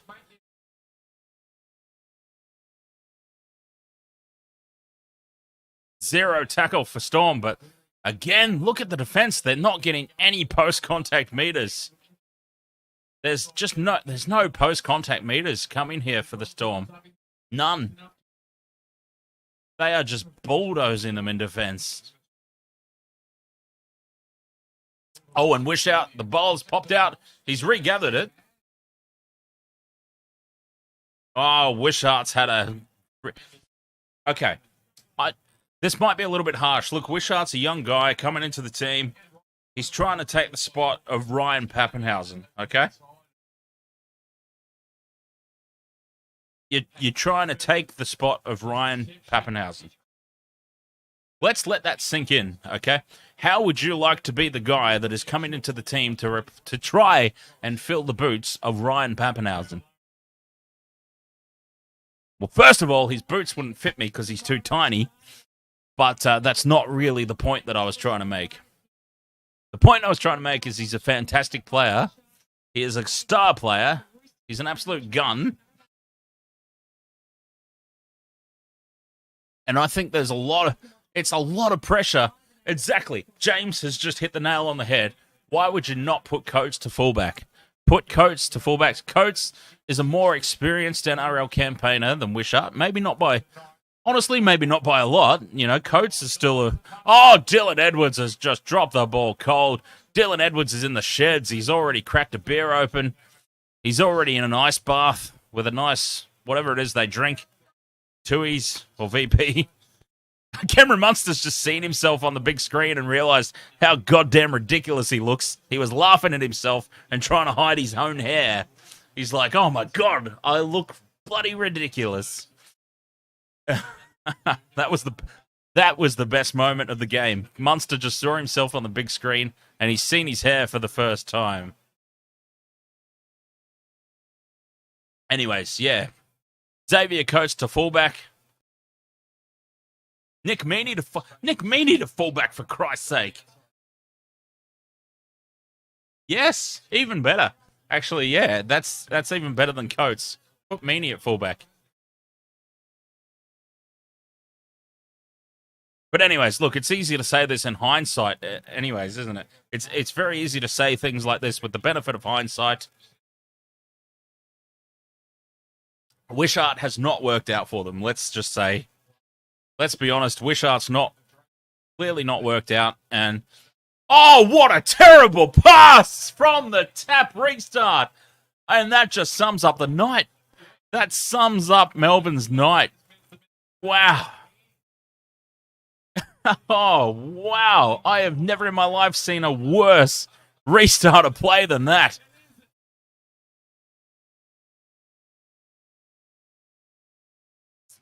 And I have never seen this Storm team just completely shot to pieces like this.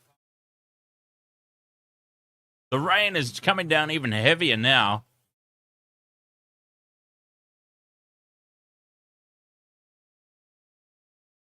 Tago tries to get on the outside. Cannot.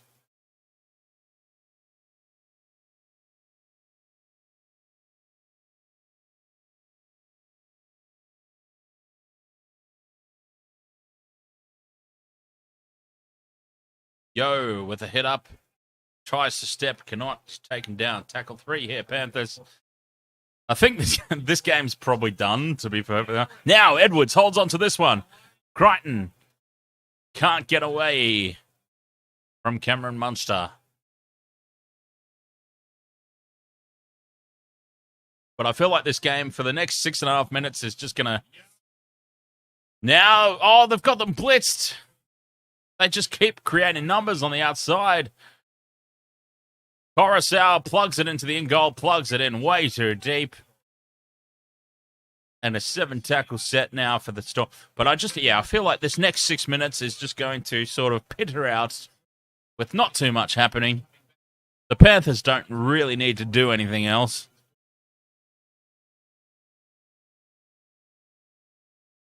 The Storm are absolutely spent.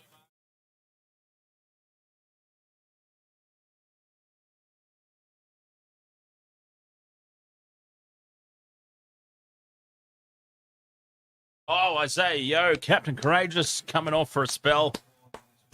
He played well. Jesus, he played well tonight. Isaiah, he was everywhere.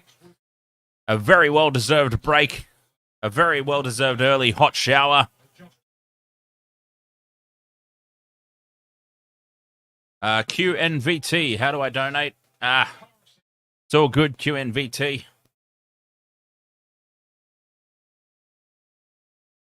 Appreciate the thought, but not something to worry about. John's at 5/8. Yeah, look at that. James Intox says John's at 5/8. Where was Cooper Johns playing, actually, tonight? Where was Cooper Johns playing tonight? Halfback. Yeah. Yeah, Cooper Johns at... Oh, To'o tries to break through. Munster's done... Look, I think Munster's been Melbourne's best player tonight. Would anyone else agree? Cameron Munster's played well. You've got to love him or hate him, and we all know that Michelle hates him. You've got to give the guy credit, though. He's played very well in a completely dominated and defeated team tonight.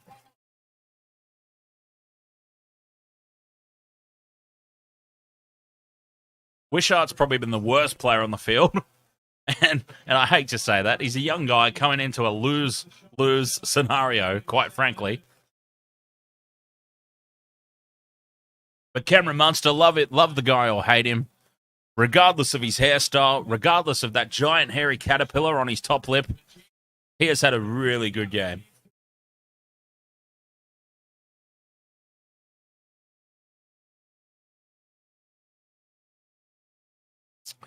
Panthers now. Do they get the last say in this game? 3.5 minutes to go. Tackle 1. 5 meters out. They want more. They're not happy with 26 points. They want more. Coruscant tries to go in on his own. Nowhere to go, though. Just like that, we're at tackle 3. Cleary steps.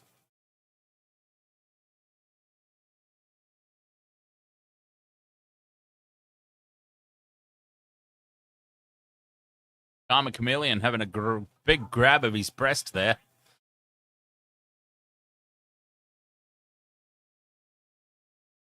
Fifth and last, midfield, options left and right. They go right, Cleary dinks it in. Oh, it's bumped up off the ricochet nicely for Munster, and there he is again.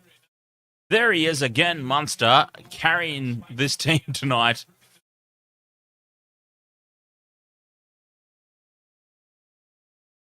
He has just popped up again. Even at 26 points down, it's a sign of a champion player. To be honest, let's be honest here. It is a sign of a championship material player when you're well and truly defeated, but you don't stop trying. And Munster didn't need to do that. Like, at 26 points difference with 2 minutes to go, you don't need to care. You don't need to give that much of a crap. But Munster was there to clean up that ball off the ricochet. He could have just said, screw it, I'm just going to let this go. I don't need to be part of this. And poor Michelle's just like, oh no, Dan, get out of Cameron Munster's ass. Stop it. Stop it. Not you too. The Fox Sports commentators, now you. But no, look, credit where credit's due. He has been the standout player of this team.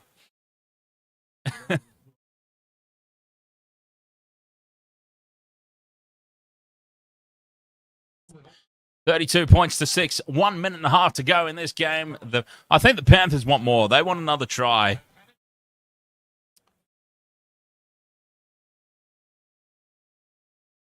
Oh, blue leopard print underpants. Very nice. Okay, I will calm myself down. Play the ball. Fifth and last here. Salmon grubbers into the end goal. Wishart's knocked it on. Is that a try? Wishart's knocked it on. Liam Martin's probably knocked it on too. I don't think Wishart's grounded that. He has knocked it on. He's tried to pick it up. He has not just fallen on it, and he's knocked it on. His nightmare continues. The nightmare scenario tonight for Wishart continues. He knocks this back. Well, that's knocked backwards. That's knocked backwards. Okay, he has grounded it. He has grounded it. I thought the second motion was him trying to pick the ball up as well. But, yeah, no. Look, he's grounded it. He got away with it. Oh, can you imagine? Can you imagine that scenario, though?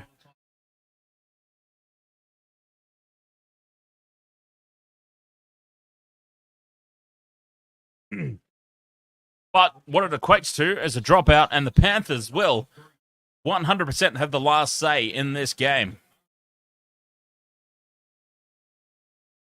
5 line breaks to 1 is a very telling statistic. We'll have a look. Oh, Cleary kicks early. Wishart plugs it over the end goal. There's 22 seconds to go. Come on. I've just spat everywhere. You wouldn't have seen that on camera, so I probably didn't need to say anything. I could have got away with it, but yeah, a big gob of spit just... Holy hell. 32 points to 6. Wow. I'm trying to process that. Like, okay, once again, let's have a look at it realistically and say the Storm were missing some key players in their spine. Anybody who follows the NRL for any length of time, you know that the spine, they're your most important players. You know, your hooker, your halfback, your fullback. They're very key ingredients. Your 5'8", very key ingredients to the makeup of your team. Now, Jerome Hughes was pulled out last minute. Papenhuyzen was out. We already knew that. Do I have any ghost stories after full time? I do. Do we want to do ghost stories? I've got a fantastic ghost story, actually, because I used to live in a haunted house. My previous house before this one. Very much haunted. And I do have some fantastic stories. Are we just going to piss fart around and have a chat after full time, are we? Reimis Smith's out, but I don't count that, because who cares if Reimis Smith is out? Let's be honest. Okay, Dan does not rate Reimis Smith, apparently. Oh, look. Forget about it. Reimis Smith out, who cares? Who gives a bollocks? They had Karma Chameleon come into the team. Actually, I don't know if he was even playing centre. Who was the replacement centre? Marion Seve. Marion Seve was the replacement. Anyways, what was I on about? Got myself off on a tangent. Confused myself. 32 points to 6 here anyway. The Panther, who'd have thought like that? That is a demolition job. Absolute demolition job. 32 points to 6. All right. I'm going to have a very quick break. And, ghost stories for some reason. Makes sense. Let's... Ghost stories incoming when I return.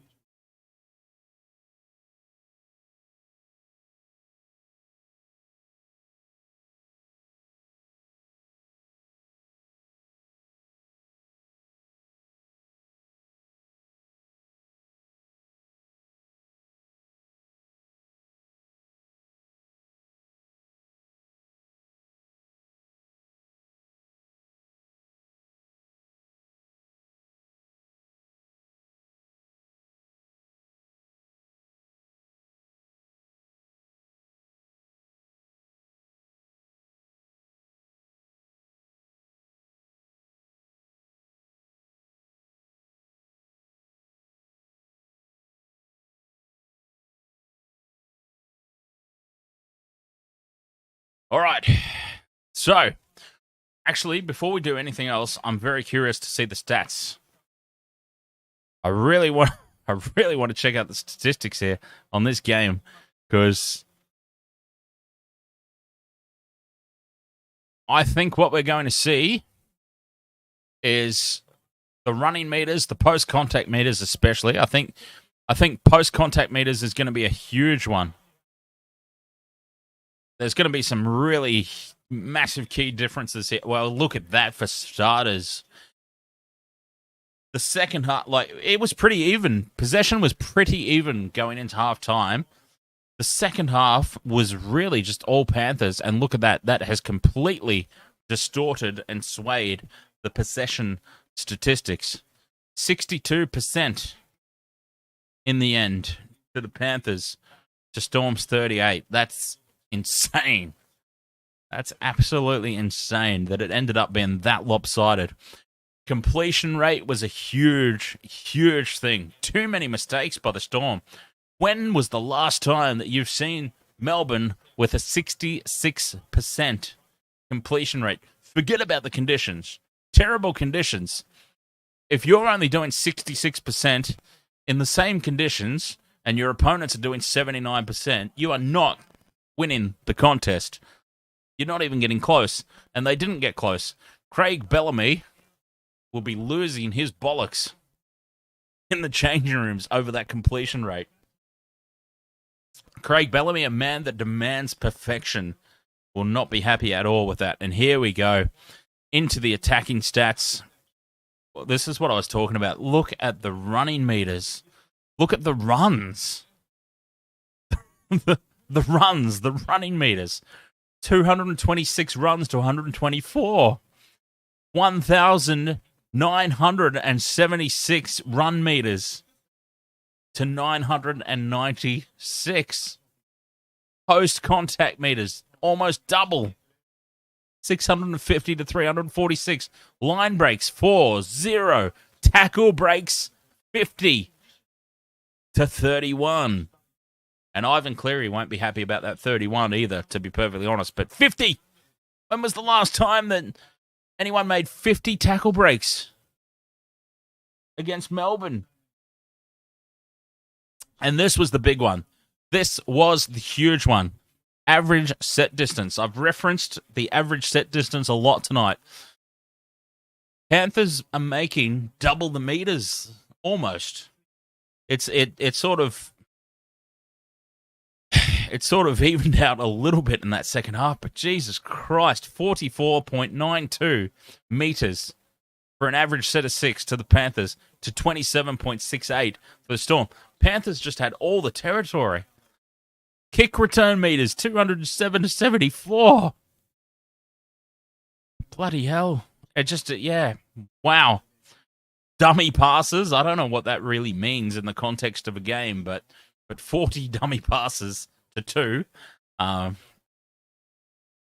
Seems like a bit of a worthless stat, but Vonks says, without Hughes and Papenhuyzen, they look clueless. Absolutely. Well, this is what I was talking about. Let's honestly put this game in context. A team, any team, and we've now seen tonight that any team even includes the Melbourne Storm, but any team that is essentially missing half their regular starting spine is going to struggle. Anyone. Even the Storm. And Papenhuyzen and Jerome Hughes are huge parts of this Melbourne Storm team. Cameron Munster tried. Cameron Munster was probably Melbourne's player of the night.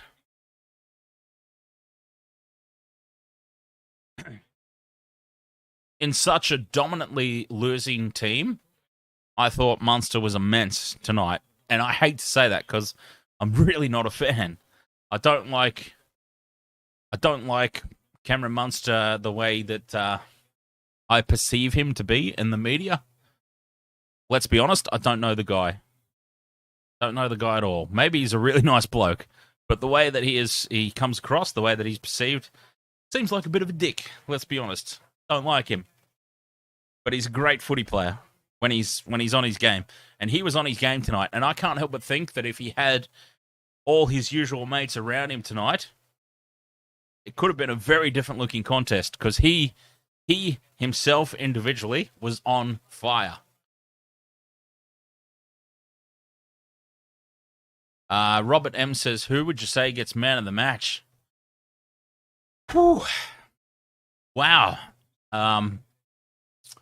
Great question because there's so many. Well, let's have a look at the player stats then. Let's have a look at player stats if we're going to go down this road and see what we come up with. See if we can come up with. Obviously, it would have to be someone from the Panthers. Kickow, I think Kickow's a great choice. Kickow's a great choice. Crichton's a good choice as well. Branko says Crichton. Take your pick, really. Honestly, take your pick from any of the Panthers players. Kickow's a good choice, though. He was very dynamic. He looked threatening every time he got anywhere near the footy. Kickow or Tago, yeah. Yeah, Tago got a double. Also looked very threatening every time he touched the ball. Yeah, hard to say, really, to be perfectly honest. Yeah, it'll be interesting to see who they decide on that one. I wouldn't want to be making that decision. Would not want to be making that decision at all. That's a tough one. But obviously, it has to be somebody from the... Look at that. Most meters. Tago made 171 run meters. So Vonk says, I'm a Cowboys supporter. So can you... How good are the Cowboys going this season? Look, they haven't really proven themselves yet, to be honest. But they've done... How good are they going?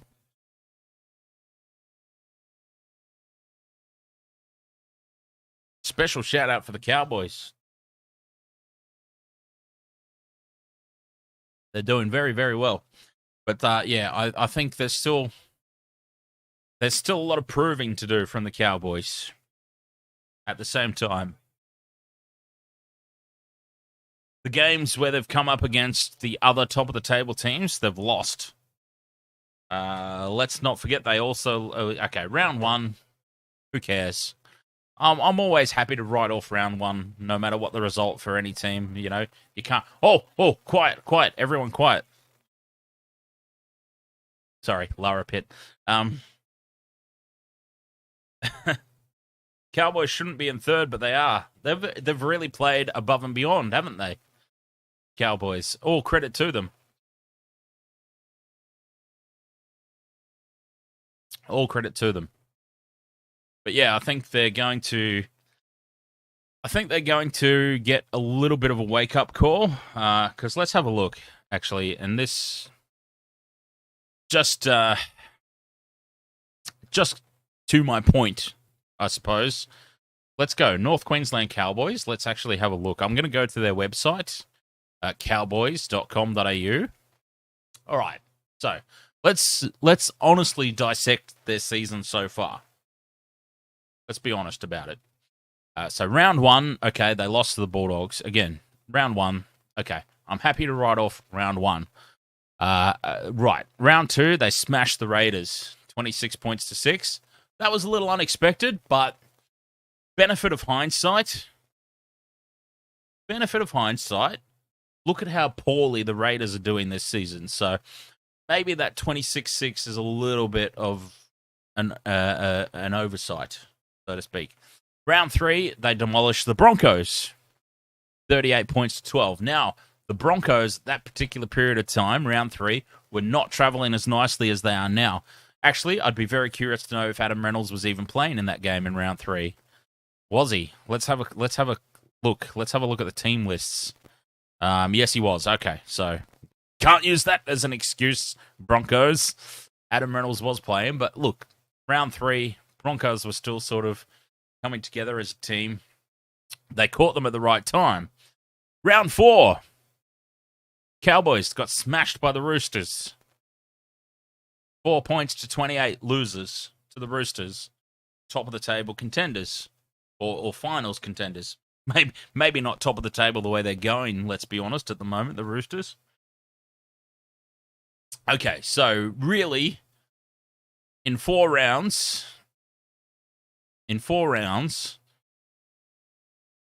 their first real challenge, they failed miserably. 28 points to 4, a loss to the Roosters. They then had to back up against that, and they lost 25-24 to the Warriors. I think that went to Golden Point. Branko says, why are you trying to make the Cowboys look bad? I'm not. I'm just trying to be realistic about where they actually are right now. That's all I'm saying. Let's be honest and realistic about where they are right now. And I'm now going back through the rounds to prove a point. Let's not get too carried away about the Cowboys season just yet. They've got a lot of proving to do. I'm not trying to make them look bad, just trying to be realistic. I try and be realistic. I'm not shitting on them. I'm really not. I'm just saying let's be honest and realistic about where they really are right now. Because they haven't, in my opinion, they haven't really been proven or tested just yet. So round four, their first real test, failed miserably. 4 points, 28, lost to the Roosters. They then lost in round 5 to the Warriors. Who cares? Like, the Warriors are very hot and cold. You never know which Warriors. Sometimes you're going to get top of the table contender Warriors run out onto the field just randomly. Other times you get the usual Warriors. They got a pretty good Warriors team that week. The Warriors played well. So, yeah, unlucky to come up against them in a week that the Warriors decided to actually play. Round 6, 18-12 winners over the Raiders. So second time over the Raiders. Round 7, 30 points to 4 over the Titans. Round 8, that was a big one, 35 points to 4 over the Eels. So round 8, that was a big statement. Round 9, 36-16 over the Knights. You can't read too much into that because look how terrible the Knights are going. Tomorrow against the Tigers. So you see what I mean? Like they've had really, like, let's be honest, we're 10 rounds into the competition now. Out of those first 10 rounds, Bulldogs, Raiders, Broncos, Roosters, Warriors, Raiders, Titans, Eels, Knights. I mean, honestly, again, please don't get me wrong. I'm not shitting on what they've achieved so far. But who have they come up against? You know, they lost to the Bulldogs, for Christ's sake. They got demolished by the Roosters. Okay, they beat the Eels. But, you know, Parramatta are extremely overrated. Massively overrated team, the Eels. But who have they got coming up? It's going to be very, very, very important. Round 10, Tigers. Okay, so Magic Round. Tomorrow, they're going to be playing the Tigers. But then, look, round 11, Storm. Round 12, Panthers. 13 against the Titans, 14 against the Dragons. 15, Sea Eagles. 16, Broncos again. 17, bye. Round 18, Sharks. 19, Tigers. So they've got some big games coming up, is what I mean. And that's where we will get a real, honest look at how the Cowboys are traveling. They haven't really come up against anybody of note just yet. And the teams that they have come up against of note, they've lost. So that's all I'm saying. Let's not get too excited about about how the Cowboys are traveling just yet.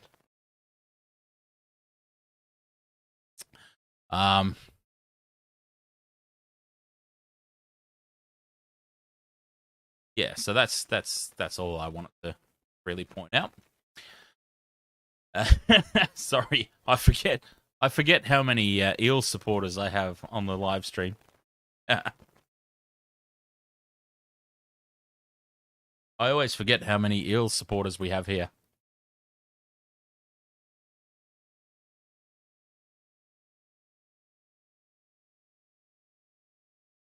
We got James, we got Heel Fries.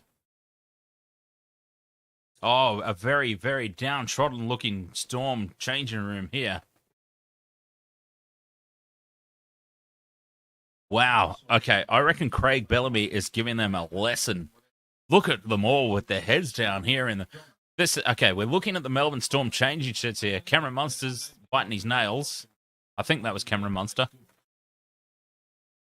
I don't know. It's hard to tell with all this goddamn bleached hair in the Storm dressing room, and then you've got Joe Dirt up the background. Papenhuyzen's up in the background with his head down. Even Papenhuyzen's got his head down. He's like, "Oh God, Craig, it's not my fault. I can't help it that I got injured."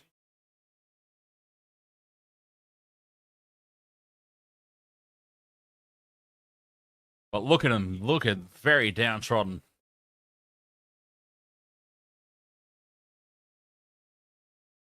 All right, so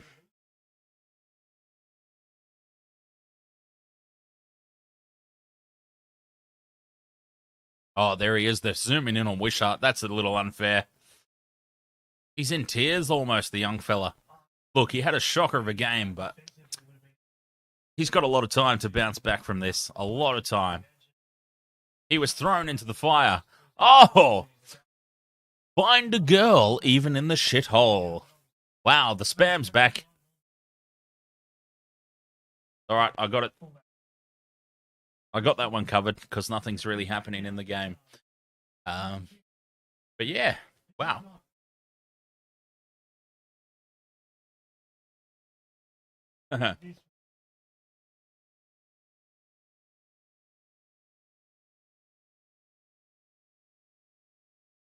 Wow, the spam was immense tonight, wasn't it? Oh, Cameron Munster, you dirty grub. Look at him, he's chewing his fingernails. Use nail clippers, mate.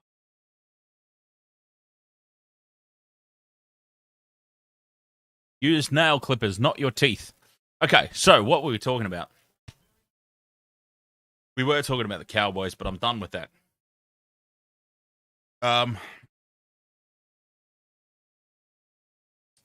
The end of that story was basically Cowboys still got a lot of blowing. Oh God.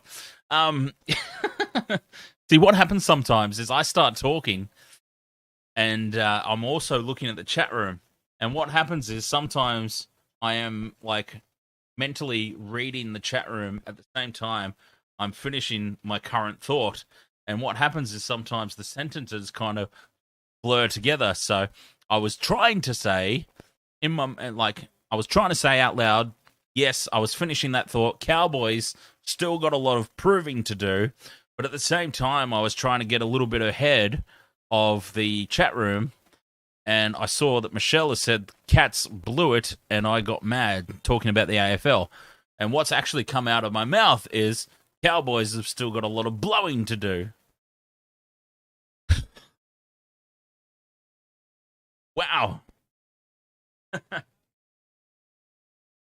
Branko says, so what you're saying is Cowboys won't make the top 8? No, I don't recall saying that at all. I don't. Will they finish 3rd? God, no. That's what I'm saying. I'm just saying that their position on the table is extremely overstated at the moment. They're not going to finish 3rd. I'm not trying to say at all that they're not going to make the top 8, although I can't imagine. I'm a Sharks supporter, and as much of an important part as Chad Townsend was of our 2016 season, he is long past his best, and I can't imagine him playing well against the higher up teams. And we've seen it already, as I said. Oh, God, you've got me back onto the Cowboys. I thought we were done with this conversation. I've already explained myself. But yeah, look, I will always have love and respect for Chad and everything that he brought to the team in 2016, but he is way past it as far as the top level teams go. And I'm so glad that he's gone. Now we just need to get rid of... Okay, I'm onto the Sharks now. Now we just need to get rid of Matt Moylan, for Christ's sake. If we can get Matt Moylan off the payroll... Does anyone want Matt Moylan? Huh? Can we please get... Can somebody please take Matt Moylan?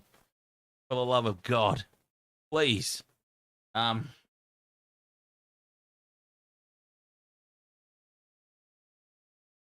X-Vonks says, my mate's a Shark supporter and... My mate kept going off on Kennedy's tackle. Oh, look, Kennedy, I honestly don't think Kennedy's tackle should have been a send-off. I think Kennedy should have got... They got it the wrong way around. Kennedy should have got 10 in the bin, and it was Ramian that should have been sent off. That's the way I see it. But they wouldn't send Ramian off because Kennedy had already been sent off. You see? Will Kennedy had already been sent off, so they didn't want to send another player off, but they got it the wrong way around. Kennedy should have been 10 in the bin because it was just a reflex action. It was a reflex. It was a penalty. Absolutely. 100% it was a penalty. It should have been 10 in the bin, but Ramian was the one that should have been marched if they're looking to crack down on that sort of thing. Ramian's was a lot more dangerous than Kennedy's. So at the end of the day, the outcome would have been exactly the same. The Sharks would have been down a player for the rest of the game. I think they just did it the wrong way around, personally. Kennedy's looked horrible live. I remember watching the game live, and just as soon as it happened, I'm just, whoa. Oh, no, he's in trouble. But then seeing the replay, it's actually... Like, yes, okay, there has to be some repercussion for that. There has to be. Reflex action, unintentional, forget about it. Doesn't matter. There has to be repercussion for it. I think penalty, 10 in the bin for Kennedy, but Ramian's absolutely should have been the one that was the send-off. Yeah, look, they still played... They did really well. They did really well for... Playing a period of time with 11 players, they did sensationally. Okay, all right. So I'm going to I'm going to disconnect myself from the gameplay on Discord. So apologies if anybody was still watching there on the Discord. What I'm going to do, I'm going to grab my stool out. Let's see. If I sit down now, how far up do I come in the camera? I'm a little bit low down, but it's still all good. I'm a little bit further down than I usually am, but that's all good. Hang on, can I put this seat up any higher? I can. Look at that. All right, now, there we go. Got to sit down. Got to take the weight off. Okay, so we're going to share some ghost stories, and I will tell you what we're going to do. We're going to do a little bit of a test. We're going to use the rest of the evening, for those of you that would like to stick around, we're going to use the rest of the evening as a little bit of a test. I was talking about turning this into somewhat of a call-in show, of course, and using Discord, we can have a little bit of a trial run of and I'll tell you what I'm also going to do. I'm now going to move the chat rooms over right in front of me. Now that the game is over and not playing, I'm going to bring the chat rooms front and center into the middle screen so that I can now look straight forward.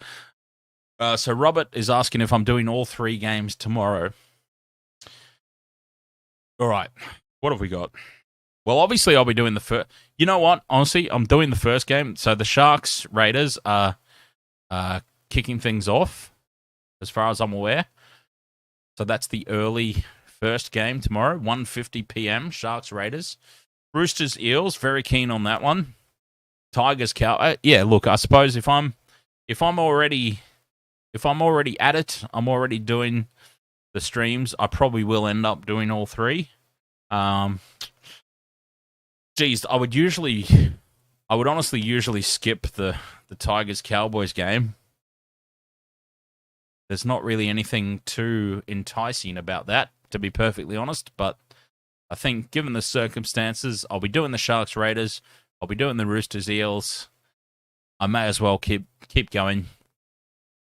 I may as well keep it live and keep going for the Tigers Cowboys. Okay, so yeah, we can use this as a little bit of a test. So I'll actually take some call-ins. For some reason, we're sort of segueing into ghost stories. And this really excited me because I used to live in a somewhat haunted house. How can you have a somewhat haunted house? All right. Well, I may as well start from the top. So,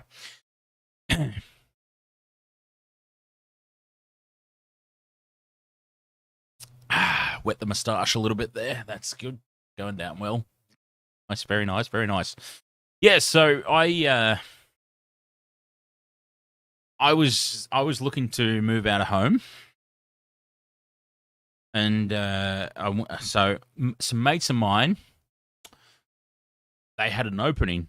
So it was a share house. I was going to be moving in with like 4 other people. A 3-bedroom house, so a couple in the front room. The room that was free was I'm just trying to give you the layout of the house. So and by the way, I should say, oh God, I'm a terrible storyteller. Absolutely terrible storyteller. It's like, okay, I've started and now realized, okay, some key points that you might want to know. It's an old Queenslander. So imagine an old Queenslander style house. For those of you that are familiar with what an old Queenslander style house is, so that's what it was. It was a low set Queenslander, and an opening has come up. Friends of mine. So if I was going to move out of home, it was always going to be like a scenario where I was moving in with other people. I'm not the sort of person that is I don't Branko says Queensland sucks. Nice. Well, you know what, Branko? You've got me on a tangent, Branko. God, I'm trying to tell a story here. Whoops, and I've nearly fallen over. Okay, this is a very unstable stool. Yeah, so I was born in Newcastle. Just agreeing with myself there for no reason at all. I was born in Newcastle. Mm-hmm. I'm the performer and the audience at the same time. What's going on here? Oh, interesting stuff. He was born in Newcastle, that guy. Anyways, I'm gonna stop being an idiot for a second. Um, no spillage tonight, James, but I did. I'm not sure if you were around for when I was. I've actually taken a stream marker of the position where this happened, but in the somewhere in the second half, I was talking about how the Panthers are getting ready to kick the Storm while they're down, and you can't see my feet in the live stream, so I probably could have just communicated it verbally that the whole kick them when they're. I could have just said kick them when they're down, and you wouldn't know what I was on about. But me, being the goof that I am, decided that I would actually do the kicking motion, right? I would actually literally kick.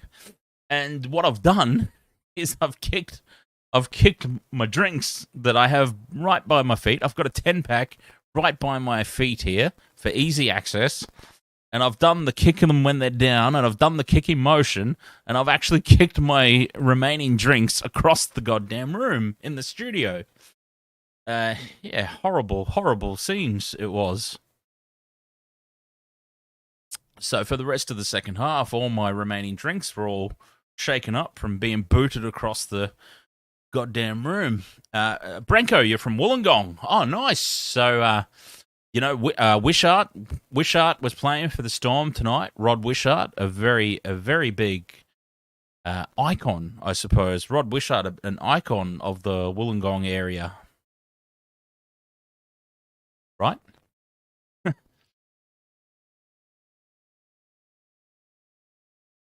I'll tell you what. You know what we need to know? We need to bring back the Illawarra Steelers, God damn it. Bring back the Steelers. Screw the North Sydney Bears. Bring back the Illawarra Steelers, God damn it. Anyway. Vonks, you're from Atherton, but you live in Townsville. Okay. Townsville, Cowboys. Got it.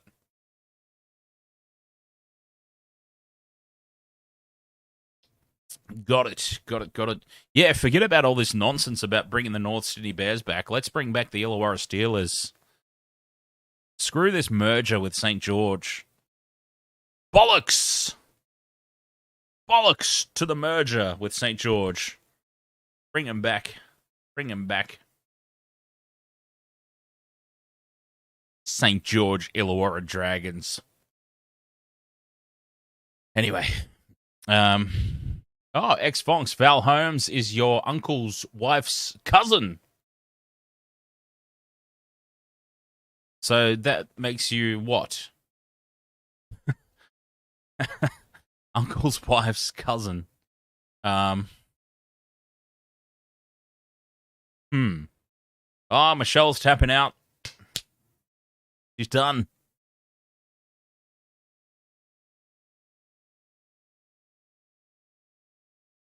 She's getting old. She can't party like she used to.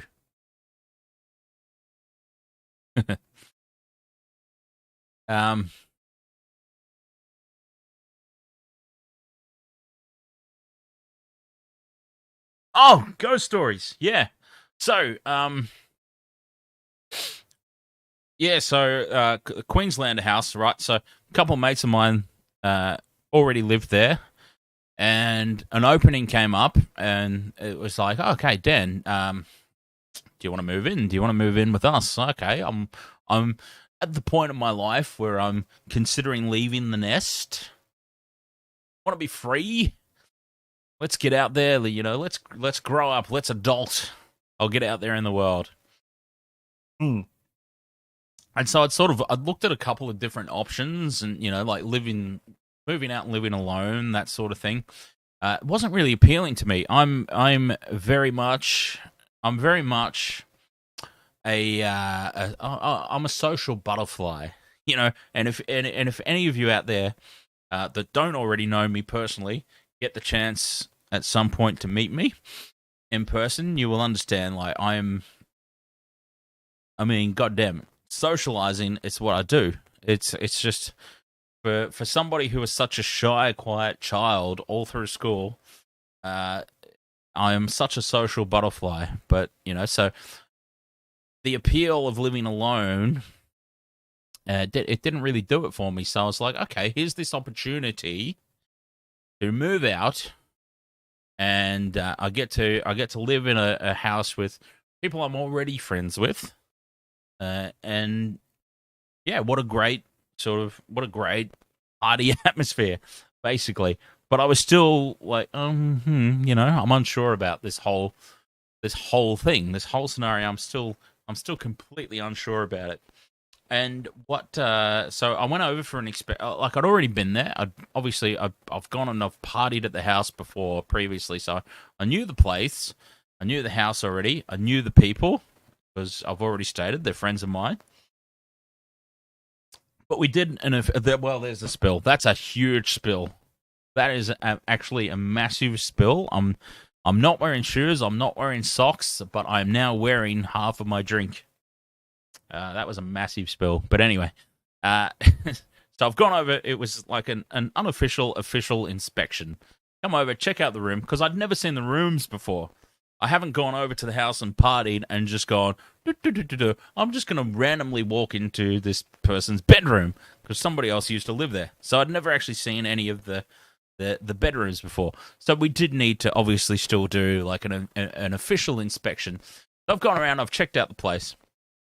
Okay, look, I'll be honest, it's a bit of a shithole, but so Kelvin Grove this is. If anyone's familiar with just north of Brisbane is Kelvin Grove.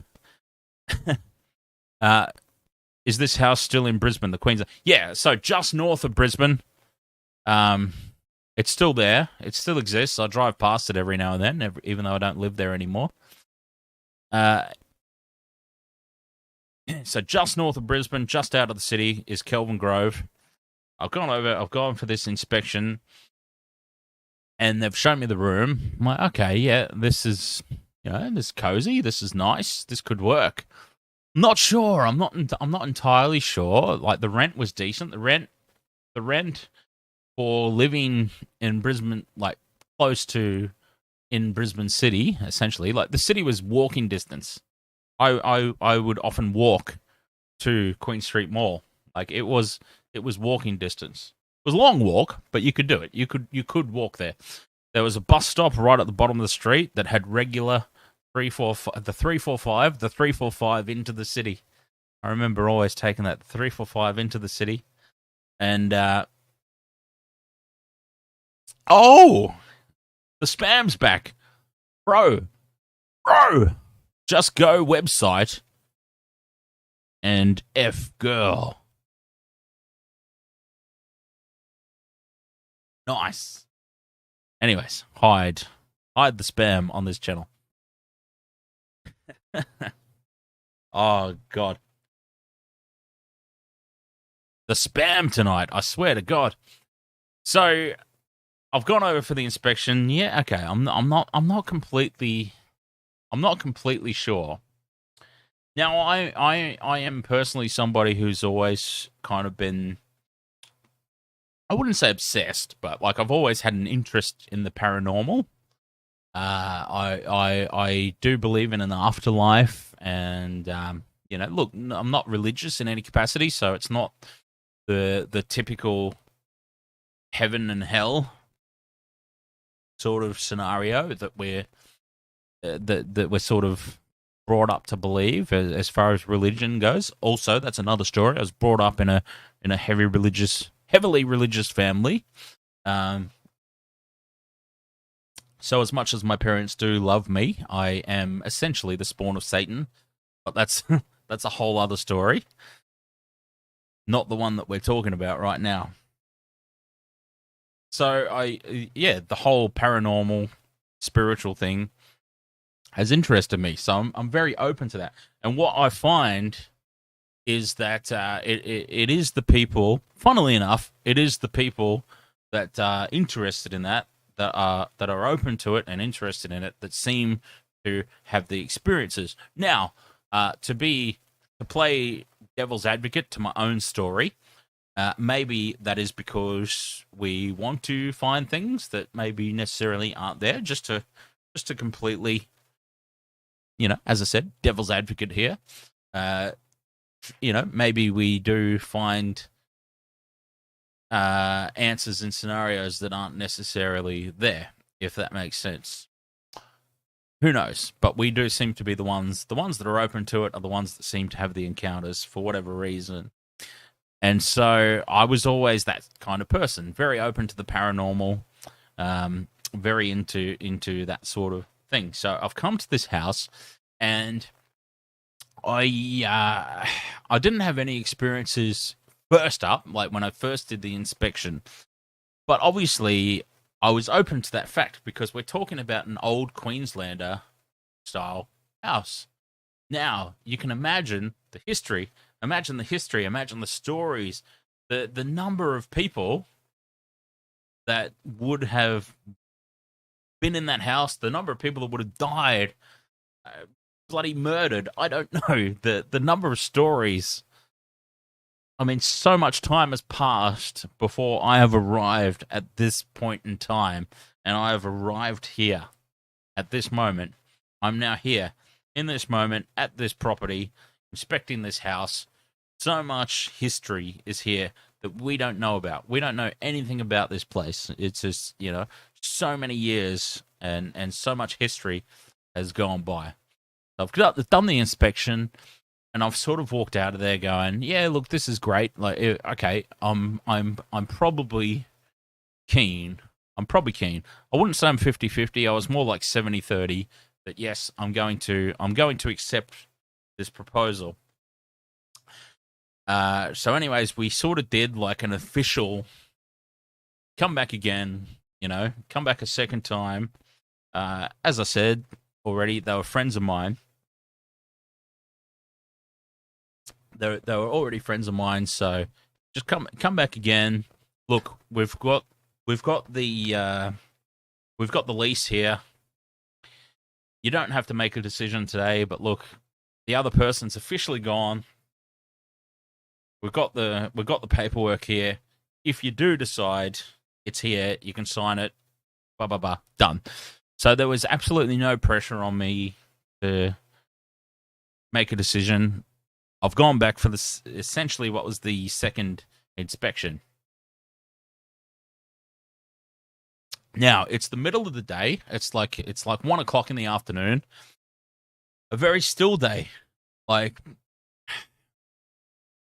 it was a typical day. Like there was no storms, there was no rain, there was no wind. It was a typical still day. Nothing, just a normal, regular afternoon. Absolutely nothing out of the ordinary. And so I've gone back for the second time. They've given me another tour of the house that I wasn't particularly interested in because I'm like, well, for Christ's sake, I've seen it all already. It just comes down to now agreeing on rent and stipulations and things like that. What's the expectation in a share house, in this particular share house environment, on housework and blah blah blah, and there was some finer details to work out. We got it all worked out, and I'm like, okay, and this is now where I'm building into the paranormal stuff that started happening. Leave it with me, I'm not going to make a decision right here on the spot. Leave it with me. Now, this is where, on this completely still day, my decision was kind of made for me because, as I said, completely still outside, completely still, normal goddamn day. No wind, no rain, no storm, nothing. Sunshine, still day. Out of nowhere, right at that moment, when we're like, okay, I'm going to head off now. It was great to check the place out. I'll go. I'll think about it. I'll make a decision. I'll let you know as soon as possible. Boom! This breeze out of nowhere. Like I said, it was a really it was a really genuinely still day, and this breeze just sort of wafted through, right? Now, in the living room, there was like a just some sort of cabinet, and there was papers all over the top of the cabinet, and like I don't know what was there. There was like receipts and like just the books and magazines, and the interesting thing about this is, so I'm facing the living room. I'm standing in the kitchen facing the living room, and this breeze has just at that moment wafted through. No, and I'm not even joking when I say nothing else moved. These magazines and books and shit that were on the cabinet, receipts, the papers, nothing moved except this one piece of paper that was on the very edge. In this breeze, lifted up. So there's other stuff there that should have blown off. That's the point that I'm making. There were receipts and other papers, but there was only one paper that lifted off. A4 sized piece of paper, lifted up in this breeze, and it started sort of, as you would expect, something to, in the breeze, loops around straight towards me in the kitchen. And I've just reached my hand out. I've reached my left hand out. Like, oh, as you do. Like it's a normal reaction. A normal reaction when something like that happens. Like somebody drops something, or it's your normal reaction to just sort of go, what? Whether or not you can catch it or not, it's your normal reaction. So I've just gone, whoop. I've seen this paper fly up. So I've put my left hand out. And it looped like it was like a scene out of a goddamn movie. It was like a scene out of a goddamn movie. And this is why I completely understand why people don't believe me about it. I've just gone, whoop, put my hand out, and this thing looped around in the breeze. The only bit of paper out of all the papers and materials that should have reacted in some capacity to wind on this cabinet, straight into the palm of my hand. I didn't even have to catch. I didn't have to close my hand to catch this thing. I just put my hand out, whoop, and it landed in my hand. And I've gone, holy shit. This is the lease form. The thing that blew off the cabinet. Oh, this is the lease form. Now, I'm not becoming the leaseholder, so it's not like some elaborate prank that somebody played on me to like, oh, we can get out of our lease and we can fuck off. Excuse the language. But, we can sign this lease over and piss off. No, they were remaining the leaseholders. I was moving into their house. So they were still the leaseholders. So, rule that one out. It was not some elaborate prank to get me to take over the lease. I was just going on there as another contact, just an accepted guest into their lease. It landed right in my hand, and I got, this is the lease form to move in and sign on. And in all honesty, at that very moment, I've gone, okay, I feel like in this very moment, I need to move in here. I need to accept this. I need to move in here. This is the sign that I want as an occupant. Thank you, James. I can't think of words necessarily at this point in the evening, but yes. So, this is not even a situation where somebody's playing an elaborate prank to get themselves out of a lease. They're still staying here. They're still in the house as the main leaseholders. I'm just coming on board as an authorized occupant. The one thing that blew off the cabinet was the lease form. And I've gone, yep, okay, this has made my decision. So I walked away from there that day going, like, that was friggin' weird, man. Like, that was a weird moment. Like, I felt the breeze. I felt the wind. There was other stuff on that cabinet and I started to think about it. There's other things on there. There were receipts and stuff on there. There were other bits of paper. There were magazines. Like, the magazine itself wouldn't have blown off, but like the pages would have blown up. You know what I mean? The cover would have sort of gone whoosh, other things should have happened, but they didn't. This one piece of paper blew up off the cabinet and landed right in my hand as I reacted. And, oh, and it was the lease form. I know I have to move in here. I kind of wanted to already anyway, but it was just sort of like, okay, I feel like I'm being brought here for a reason. And so anyways, obviously, we know the back end of the story, as I obviously accepted, and I've moved in. And that's when things started to happen. So in my room that I moved into was a built, like, you know, the sorts of cupboards that are built into the wall. So they're not standalone things that you can move across the room. I couldn't have come in and rearranged my room. This cupboard was built into. Oh God, the spam's back again. Oh no, this is not something I could move around. It was a built-in, like very old school, built-in wardrobe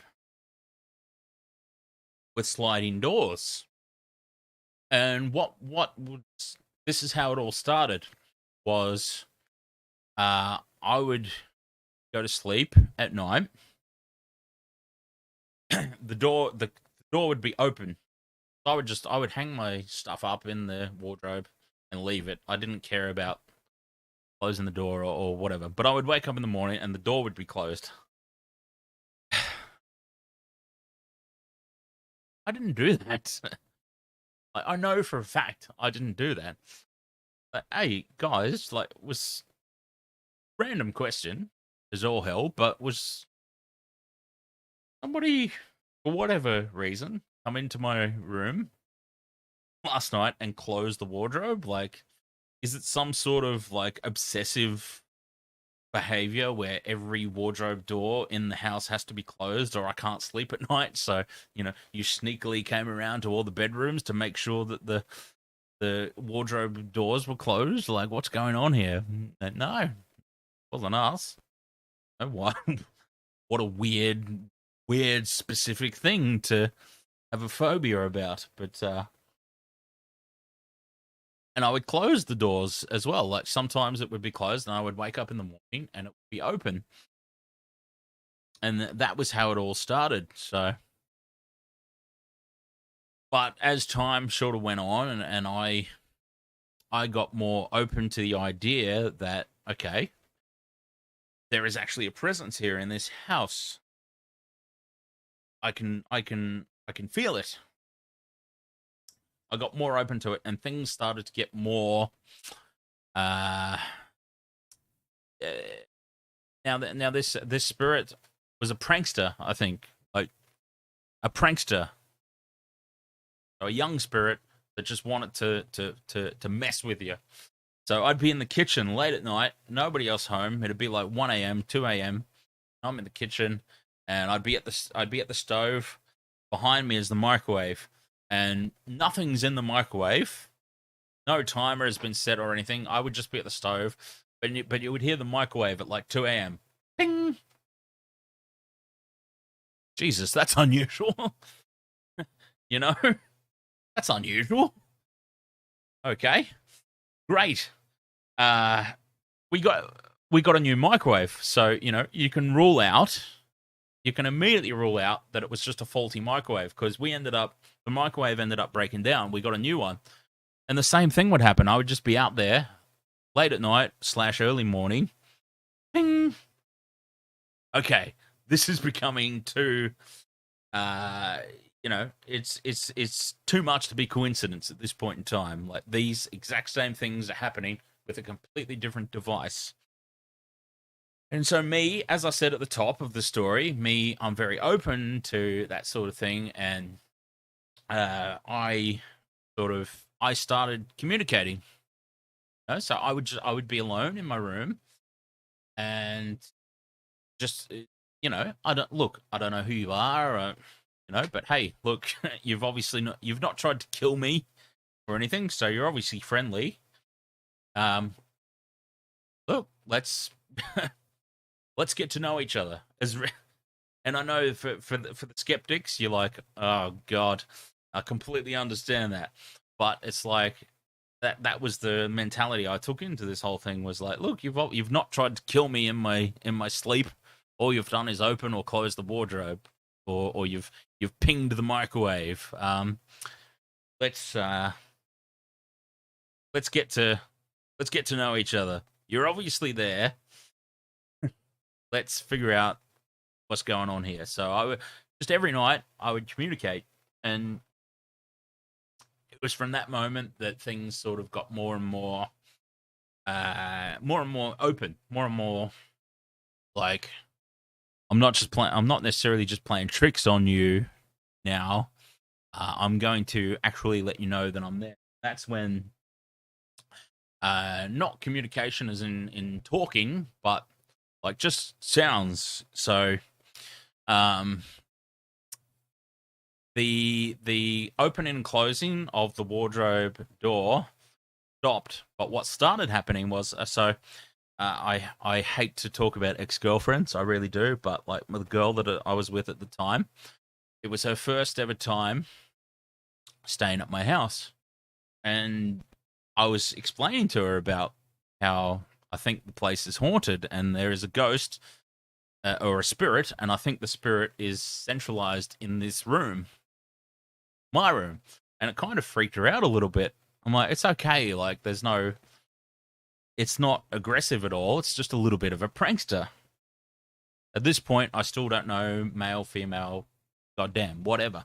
I don't know. A little bit of a prankster here, this spirit of mine. And she sort of started freaking out about it. My partner at the time was like, God, this is actually making me really nervous. And at that moment, so this is what started happening. So the spirit's given up on the opening and closing of the wardrobe doors, but I had a shirt that was hung on the hanger in the wardrobe. The wardrobe door is open, and I'm explaining to my partner at the time about how all these things happen, you know, the microwave pings and the wardrobes open and close and shit like that. And at that moment, the shirt that has been there all night, I wasn't wearing it. It was already in the wardrobe. It wasn't touched. The wardrobe door is already open. And I'm explaining to her about the whole spirit scenario. And the shirt fell off the hanger, and the hanger is just shaking back and forth in the open wardrobe. And we're in the room, we can see it. And she's freaked out. Like, she freaked the hell out. She's just like, holy shit, like, I can't stay here. That's too much for me. I can't stay here. Holy crap. It really freaked out. And that's when that started happening on the regular. So the spirits stopped opening and closing the wardrobe door. It's now like, okay, I'm going to knock all your goddamn clothes off the hangers. Fabulous. Frustrating as your hell. But it's at that point in time when I was way more open to it now. I completely know now what's happening. You know, we have a spirit in this house. I get it. I accept it. It's all good. Don't give a shit. You've clearly proven that you're not going to harm me in any capacity. Just a little bit of a prankster. But that's when I started to get to know. I started to get to know a little bit more about what I was dealing with, because it started to become verbal, if that makes sense. So the things would happen, and it wouldn't be voices, it wouldn't be talking, it wouldn't be communication. But okay, so the people that I moved in with, they were part of a band. So all my other housemates were in a band. They were all in the same band. And they've gone on tour, so I'm in the house on my own. I've got the house to myself this one particular weekend, and they've gone on tour. They're off. They're in a different state. They're in New South Wales or in goddamn Victoria or something. But they are so far away. No one's in the house. I had a night to myself. Didn't invite anybody over. There was absolutely nobody else in the house. All the doors were closed. All the doors were locked, as I often did when I was on my own. Nobody was in the house. Absolutely nobody. And I've gone and I've taken a shower. Now, in these old Queenslander-style houses, there was no locks on the doors. If anybody is old school enough or has lived in an old school enough house to know, locks on the doors weren't a thing. They just weren't necessarily. So the bathroom had no lock. It was common knowledge that if somebody is in the bathroom, the door is closed. That's how we knew someone was in there. The door is closed. It's off limits. Somebody's in there. There was no locks. So even though I knew I had the place to myself, just force of habit, in the living situation that I was in, I closed the door. Didn't really need to because, everybody else that I was housemates with was out of town. Closed the door, force of habit, and I'm having a shower. Wouldn't you goddamn know? I'm in the middle of my... Christ almighty, I'm in the middle of my shower, and the door pops open, doesn't it? The bloody door pops open. And I'm not even talking like I've failed to close it properly. You know how if you push a door closed and it doesn't quite close properly, so it pops back a little bit. No, this bloody door swung open. I had closed it. I was in the shower for about 5 minutes already. This wasn't a scenario where I've failed to close the door. The door was goddamn closed, and I'm about 5 minutes into my shower. This door swings open. And the funniest part, and this always pops people always get a laugh out of this. So this is when I knew I was dealing with a girl. My spirit in the house was officially a girl because I heard a little girl laugh. It was I can't do a little girl's voice, but it was like the door swung open, and you just hear. That's a terrible impersonation of a little girl's laugh, but you know what I'm trying to say. So the door swung open, and that's when I officially knew, okay, I'm starting to learn a bit more about the spirit that we're dealing with here in this place. A prankster, now that I've heard the voice, I've heard the sound. It's the first time at that moment that I've actually heard the sound. I've heard her voice. Okay, we're officially dealing with a little girl. And she likes to take the piss out of me, something fierce, opening and closing my wardrobe, knocking my clothes off the hangers, and now she's taken to opening the door, swinging the door open while I'm in the middle of a shower, just to mess with me.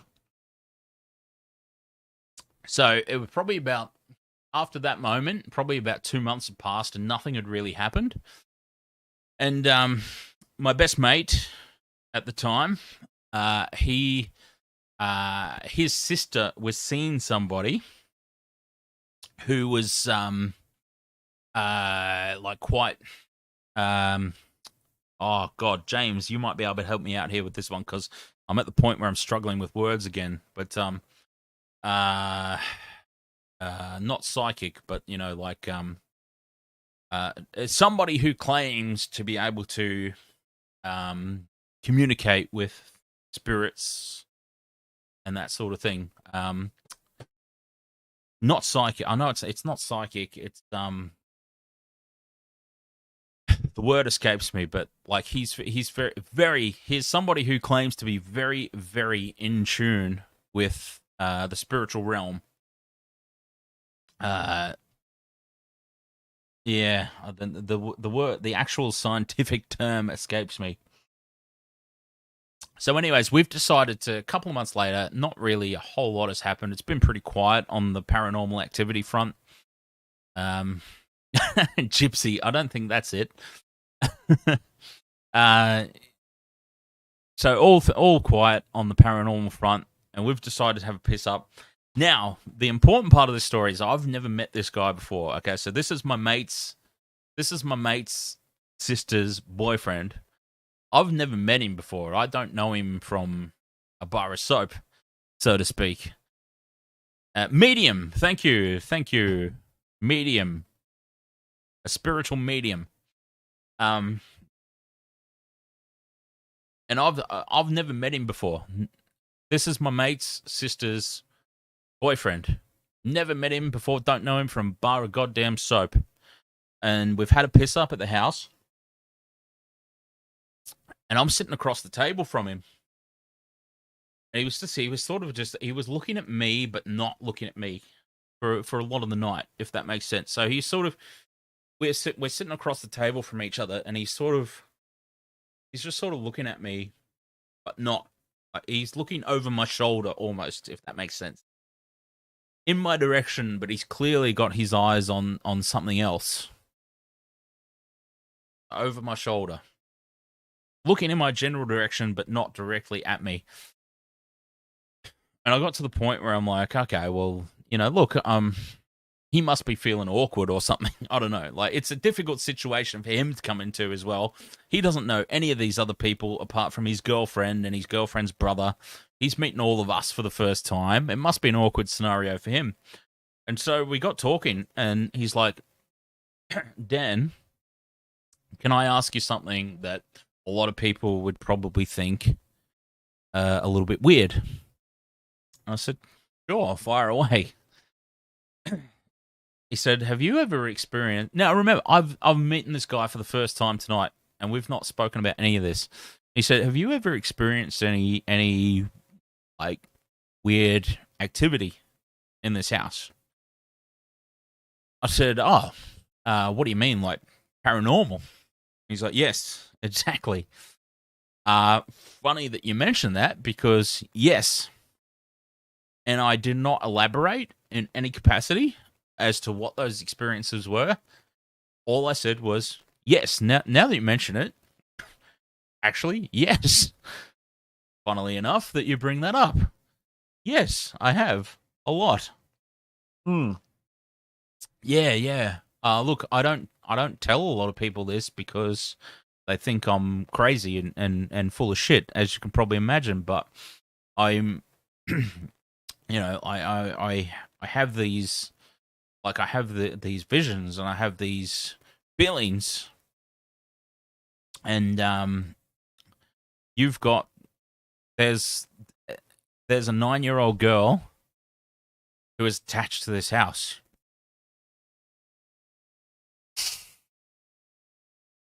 Mind blown at that moment, because let's remember, okay, I didn't tell him anything.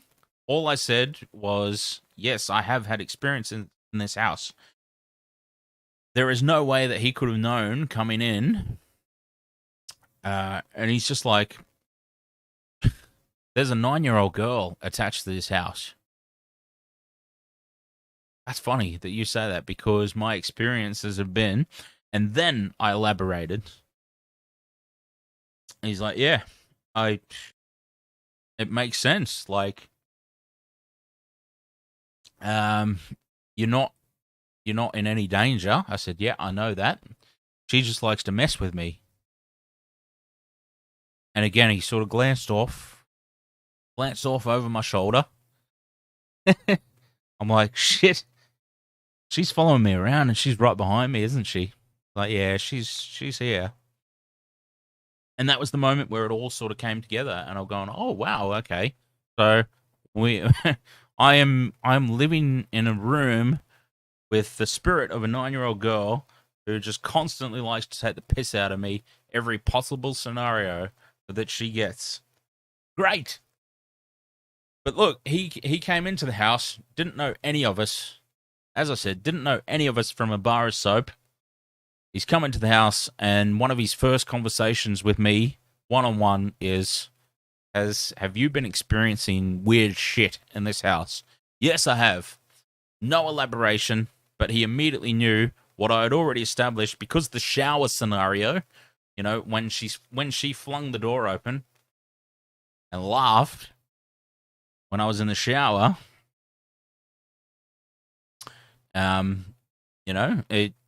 it backed up what I'd already sort of gone, okay, I'm dealing with a girl here. He's come in and gone, yep. I don't know any of that backstory, but we backed it up. And, look, we never felt threatened at all in the house, at all. It wasn't threatening in any capacity. But it was we would get those things happen, you know, like she would ping the microwave. She would open and close doors. She would knock clothes off hangers. She would fly papers around. And yeah, it just sort of became part of life. Like she would open and close windows. She would fling the shower door. Thankfully, she never flung the shower door open while other people were in the house. Like, she was respectful enough to not do that. She never flung the shower door open on me when the rest of the housemates were home. So, yeah. Anyways, that was probably a horribly anticlimactic scenario to the story. But anyways, only attached to the house because I've moved out. I since moved out, and yeah, she is absolutely no longer with me. Yeah, I moved out of the house about 6 or 7 years ago, and look, we have things here in this house that I'm in now. I'm out at Logan City now. I don't think it's her. I don't think it's her. I don't think she followed me. It's a completely different set of scenarios here. Like my partner in the other room, like I think she's had experiences as well. Like what we seem to get here is footsteps. We get footsteps in the house or on the front stairs. Like we get footsteps. You will actually hear it like stomping. Like I'm not even talking like subtle up the stairs. Goddamn stomping so that you could be all the way down the backyard and you will hear this son of a bitch coming up the front stairs. Boom, boom, boom, boom on the staircase out the front, and then there's like nobody there. You think, oh shit, who's here? And you look out and it's like, oh, great, there's nobody here. But no, it's definitely not, definitely not attached to the house, not to me. Definitely has not followed me here to this house, but we do have different experiences here. Well, I had an experience here in this house one night. I came out, I walked out of my bedroom. So my bedroom is sort of like, we've kind of got a longish hallway, right? And so there's a spare room at the very end of the hallway. My studio is off to the right. First door on the right is my recording studio. First door on the left is the toilet. Spare room down the end. And then my bedroom is sort of like at the very end, the last right-hand door. I did come out one night. It was the weirdest thing. And like 3 a.m. or something like that. And I've come out to take a piss, middle of the night or early morning. Out I walk. I step out into the hallway. It's almost like I stepped on a switch. And this will probably make sense when I elaborate on the story a little bit. But it's like I stepped on a switch because I just stepped out into the hallway. Every door. So we're talking about studio door, which wasn't a studio at the time. I had a housemate at the time. So that door, the bathroom door, the door behind me, so the spare room door. So I've walked out. My door's already open because I've come out. I've stepped into the hallway, and every door has just popped open. And it wasn't like a movie where it's just like big dramatic. Every door just explodes open. They just popped open. They just popped off their latches or something. It's like I stepped on a magical switch in the floorboards that just popped every door open. It was like a master key built into a press pad in the floor or something, you know? And that was a weird moment. And yeah, because I remember my housemate the next day was like, I woke up and my door was open. Robert M says, James Intox, you need a spanner, I think. I think James has well and truly earned a spanner if he would like one. I don't like to enforce moderatorship onto people. Is that a word? Moderatorship? I don't like to enforce people to be moderators. I don't like to do it without asking, but yeah, I do agree with Robert that James has well and truly earned a spanner if he would like one. Anyways, I'm going to have a piss. I'll be right back. I just thought you would like to know that I need to. I'm just going to.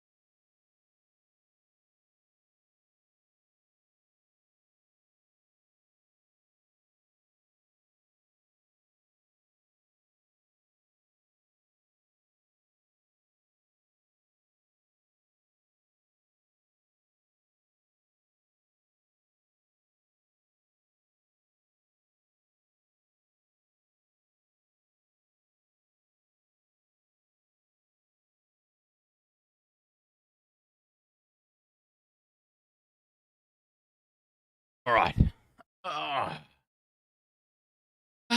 Okay, yeah, give us a spanner. Give us a spanner, mate. Okay. All right. So that's my ghost stories. They were probably more exciting in concept than actuality, but oh yeah, no, that's fine. Behind this, so this isn't actually a sheet. This is a green screen, portable green screen.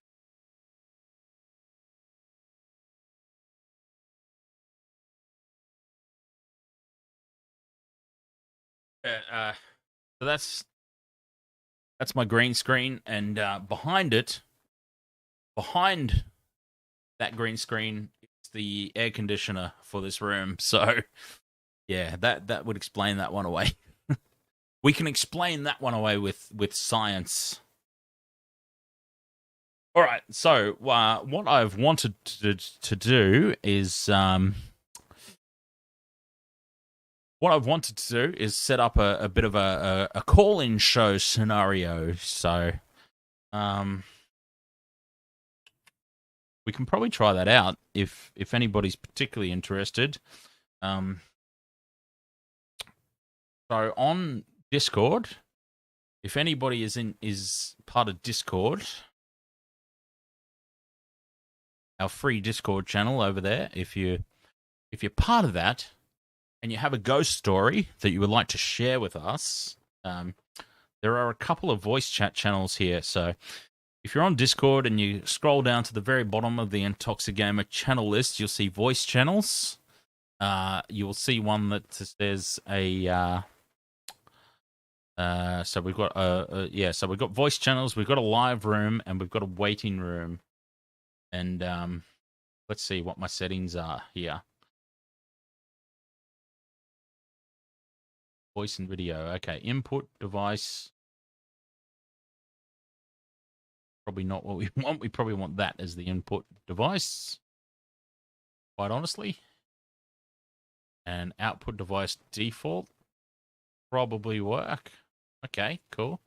Can we still hear me on the live stream now that I've done that? Yes, we can.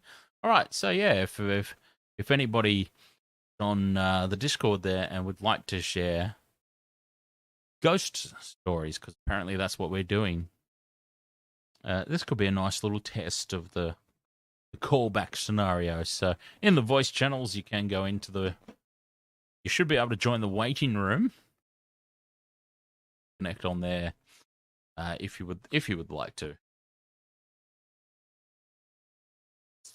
But other than that, I'm sort of, that's my ghost stories.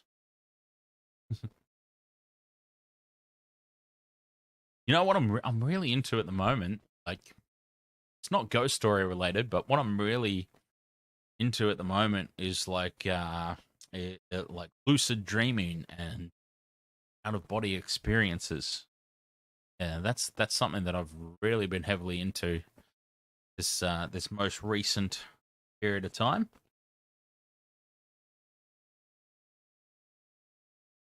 Definitely piqued my interest.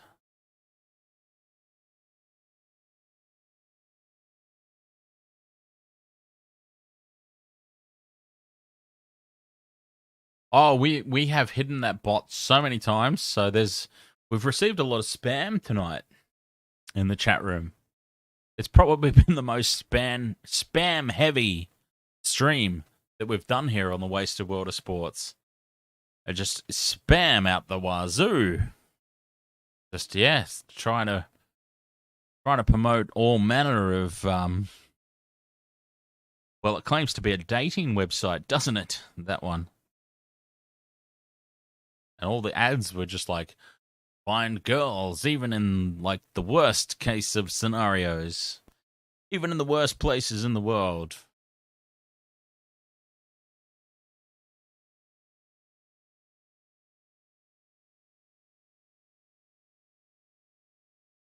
Funny business.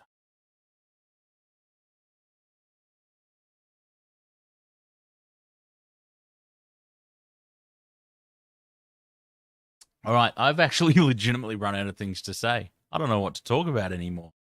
Melbourne Storm, Penrith Panthers. Oh, none of us. Oh. People are trying to get into the waiting room. Oh.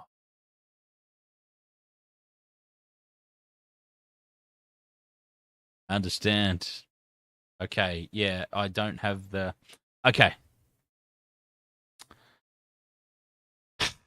All right. People are actually trying to get into the waiting room. So let's figure this out. Permissions.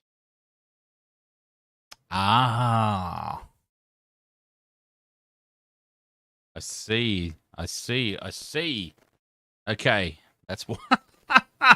Sorry, I'm laughing at my own shit here. I've got a... I didn't realize, but on Discord... Geez, I wonder if I set that up. That's hilarious. I've got a role on Discord called Testicales. Oh, that's fantastic. Can we have a Testicales t-shirt? Can we? Why am I asking for permission? Of course, I can do whatever I want. Okay. Right. I understand what's going on here. Can't see the channel because the whole automated thing doesn't work for Wasted World of Sports. I've set this Discord channel up specifically for Intoxigamer. For those of you who don't know, Intoxigamer is my live stream gaming channel. So I have set it up. Okay, so we want permissions to view, connect.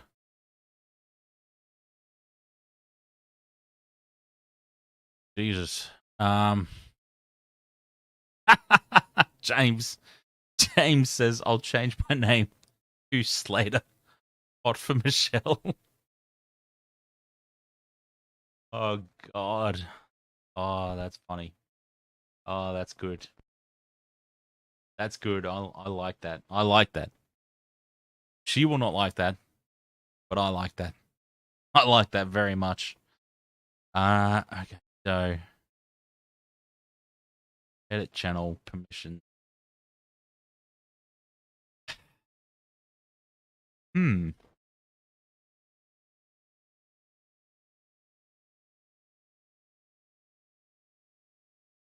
be able to bring people in. Sorry, I'm just talking to myself. It's all good. I'm just talking to myself here, figuring this out.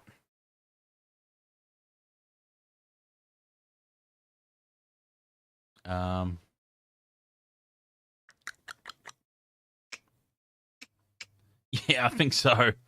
I think they might be asleep. I kind of ran out of things to talk about. Problem. And it's also 11 o'clock at night. let's beware of that too. But no, I am I'm pretty keen to get like a callback show scenario happening with everything here. So I do need to figure this out. So please just bear with me momentarily.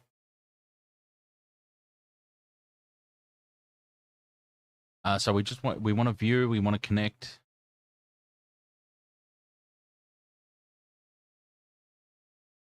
All right. If I change it to view, change it to connect, and save those changes. So in Discord, in the voice channels, the waiting room should be theoretically, it should be there now. But I don't know. It's still a work in progress. How do we like the new screen layout, though? Because obviously the last 5 remaining, I'm assuming, are people that have been with me for a while and know to put up with my bollocks, interested in the small talk. I like the new screen layout. I do. I'm a fan of the new screen layout.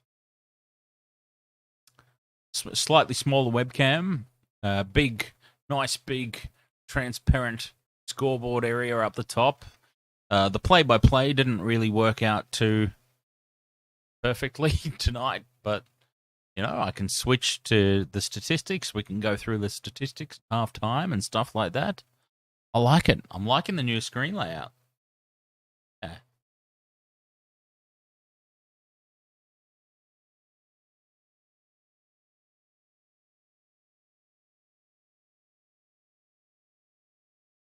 Still can't believe the one of the brilliant moments of the stream tonight was when I was talking about the Panthers kicking the Storm when they're down, and rather than just verbally communicating it, I actually legitimately did the kicking motion with my feet.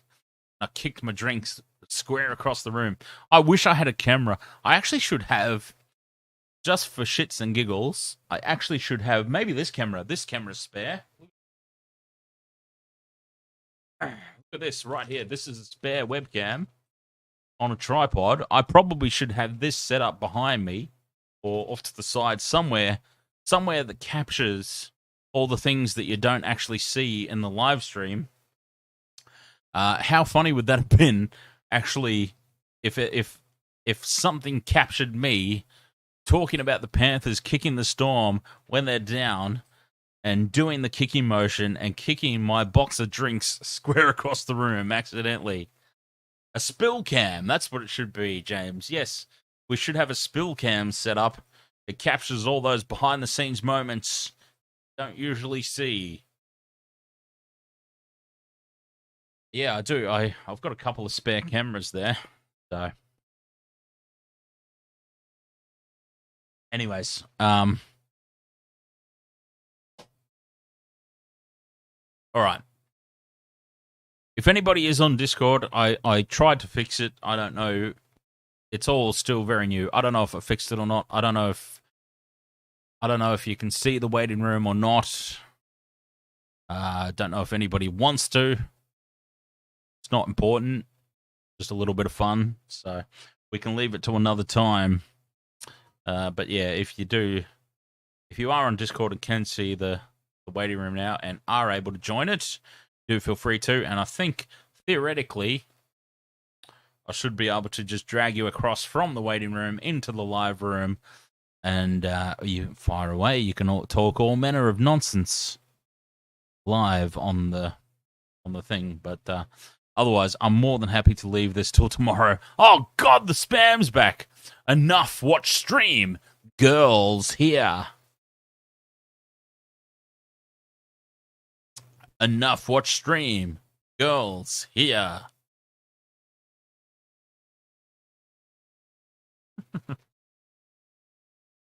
Fair enough. Fair enough. For the girls. We will hide that one. Wow, an absolute attack of spam tonight. Incredible.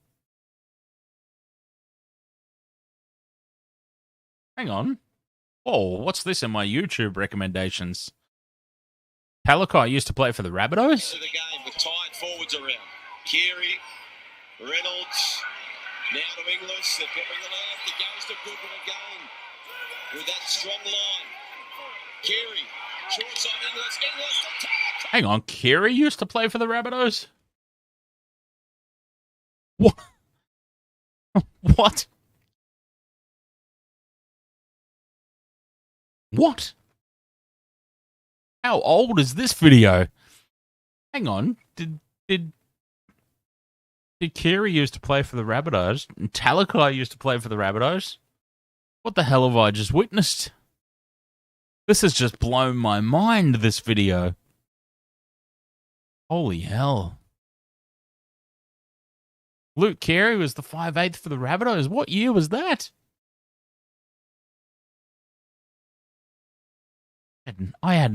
Honestly, I had no idea. Hang on, Luke Keary. Let's have a look at his Wikipedia. South Sydney, 2013. Okay, 2013 to 2016. I wasn't watching. Well, I was watching the back end of 2016. No, look, I stepped away from the NRL for a very long time. I gave up, being a Sharks supporter. I basically given it all away. What's the point? I came back in 2016. So yeah, the year and 2016. When I say I came back in 2016, like I watched the grand final. I didn't watch any other game. I wouldn't have known any of the Sharks players from bloody my underpants in 2016. I only tuned in for the grand final. I was expecting them to lose the grand final, and they were very much one pass away from losing the grand final, if I recall correctly. I don't know who it was, but I do remember. I think the Storm were ahead by maybe 4 points or something. Maybe less than a converted try. They were ahead, and they'd made a break. If I'm remembering this correctly, they made a break, skittled the Sharks down the outside, and there was an unmarked man roaming up on the inside, and all they had to do was pass the ball. He would have been in under the post, but instead he dummied and he got tackled. And then, up the other end of the field we went, and Andrew Fafita did his bulldozing run, took 4 or 5 Storm defenders with him, and planted it down under the post for that decisive moment that put the Sharks back ahead. But yeah, I was not part of that. I must admit, I tuned in for the grand final, and the grand final only in 2016, because I had well and truly given it all up by that point as far as rugby league, as far as the Sharks went. I had well and truly given it up at that stage. But I didn't care anymore. I was well and truly a rugby union man. And I still am, look, in all honesty. Despite the fact that I live stream NRL games, and I haven't done any live streams on this channel for rugby union since the last World Cup. Despite that fact, I'm still a rugby union man through and through. Happen to just not give two shits about Super Rugby at the moment. Super Rugby is dead. It's a terrible format. COVID hasn't helped. Admittedly, COVID has not helped Super Rugby. But even before COVID, it was a broken format. Just terribly unappealing. Couldn't care less about it. As a rugby union supporter, couldn't care less about Super Rugby at this point in time. Care even less about Super Rugby Pacific. Couldn't care less. So I've been streaming the NRL. But definitely when we get back into the real stuff, we get back into the internationals and the All Blacks start playing, the Wallabies expect a lot of live streams of rugby union material. Anyways, let's go. Let's absolutely go. I'm just talking absolute nonsense right now at this point in time at 11:12 p.m. at night. We've got to get up for the early start tomorrow, 1:50 p.m. in the afternoon. Sharks Raiders. Heel fries. Ahoy there, mate. Welcome along. We've got a very early start tomorrow. Sharks, Raiders. A bit of a bogey team for my Sharkies. The Raiders. Don't seem to be able to beat those bastards. But yeah, hopefully. Fingers crossed. I'm done. I'm going to eat. I've got some leftover New York slice in the fridge, I think.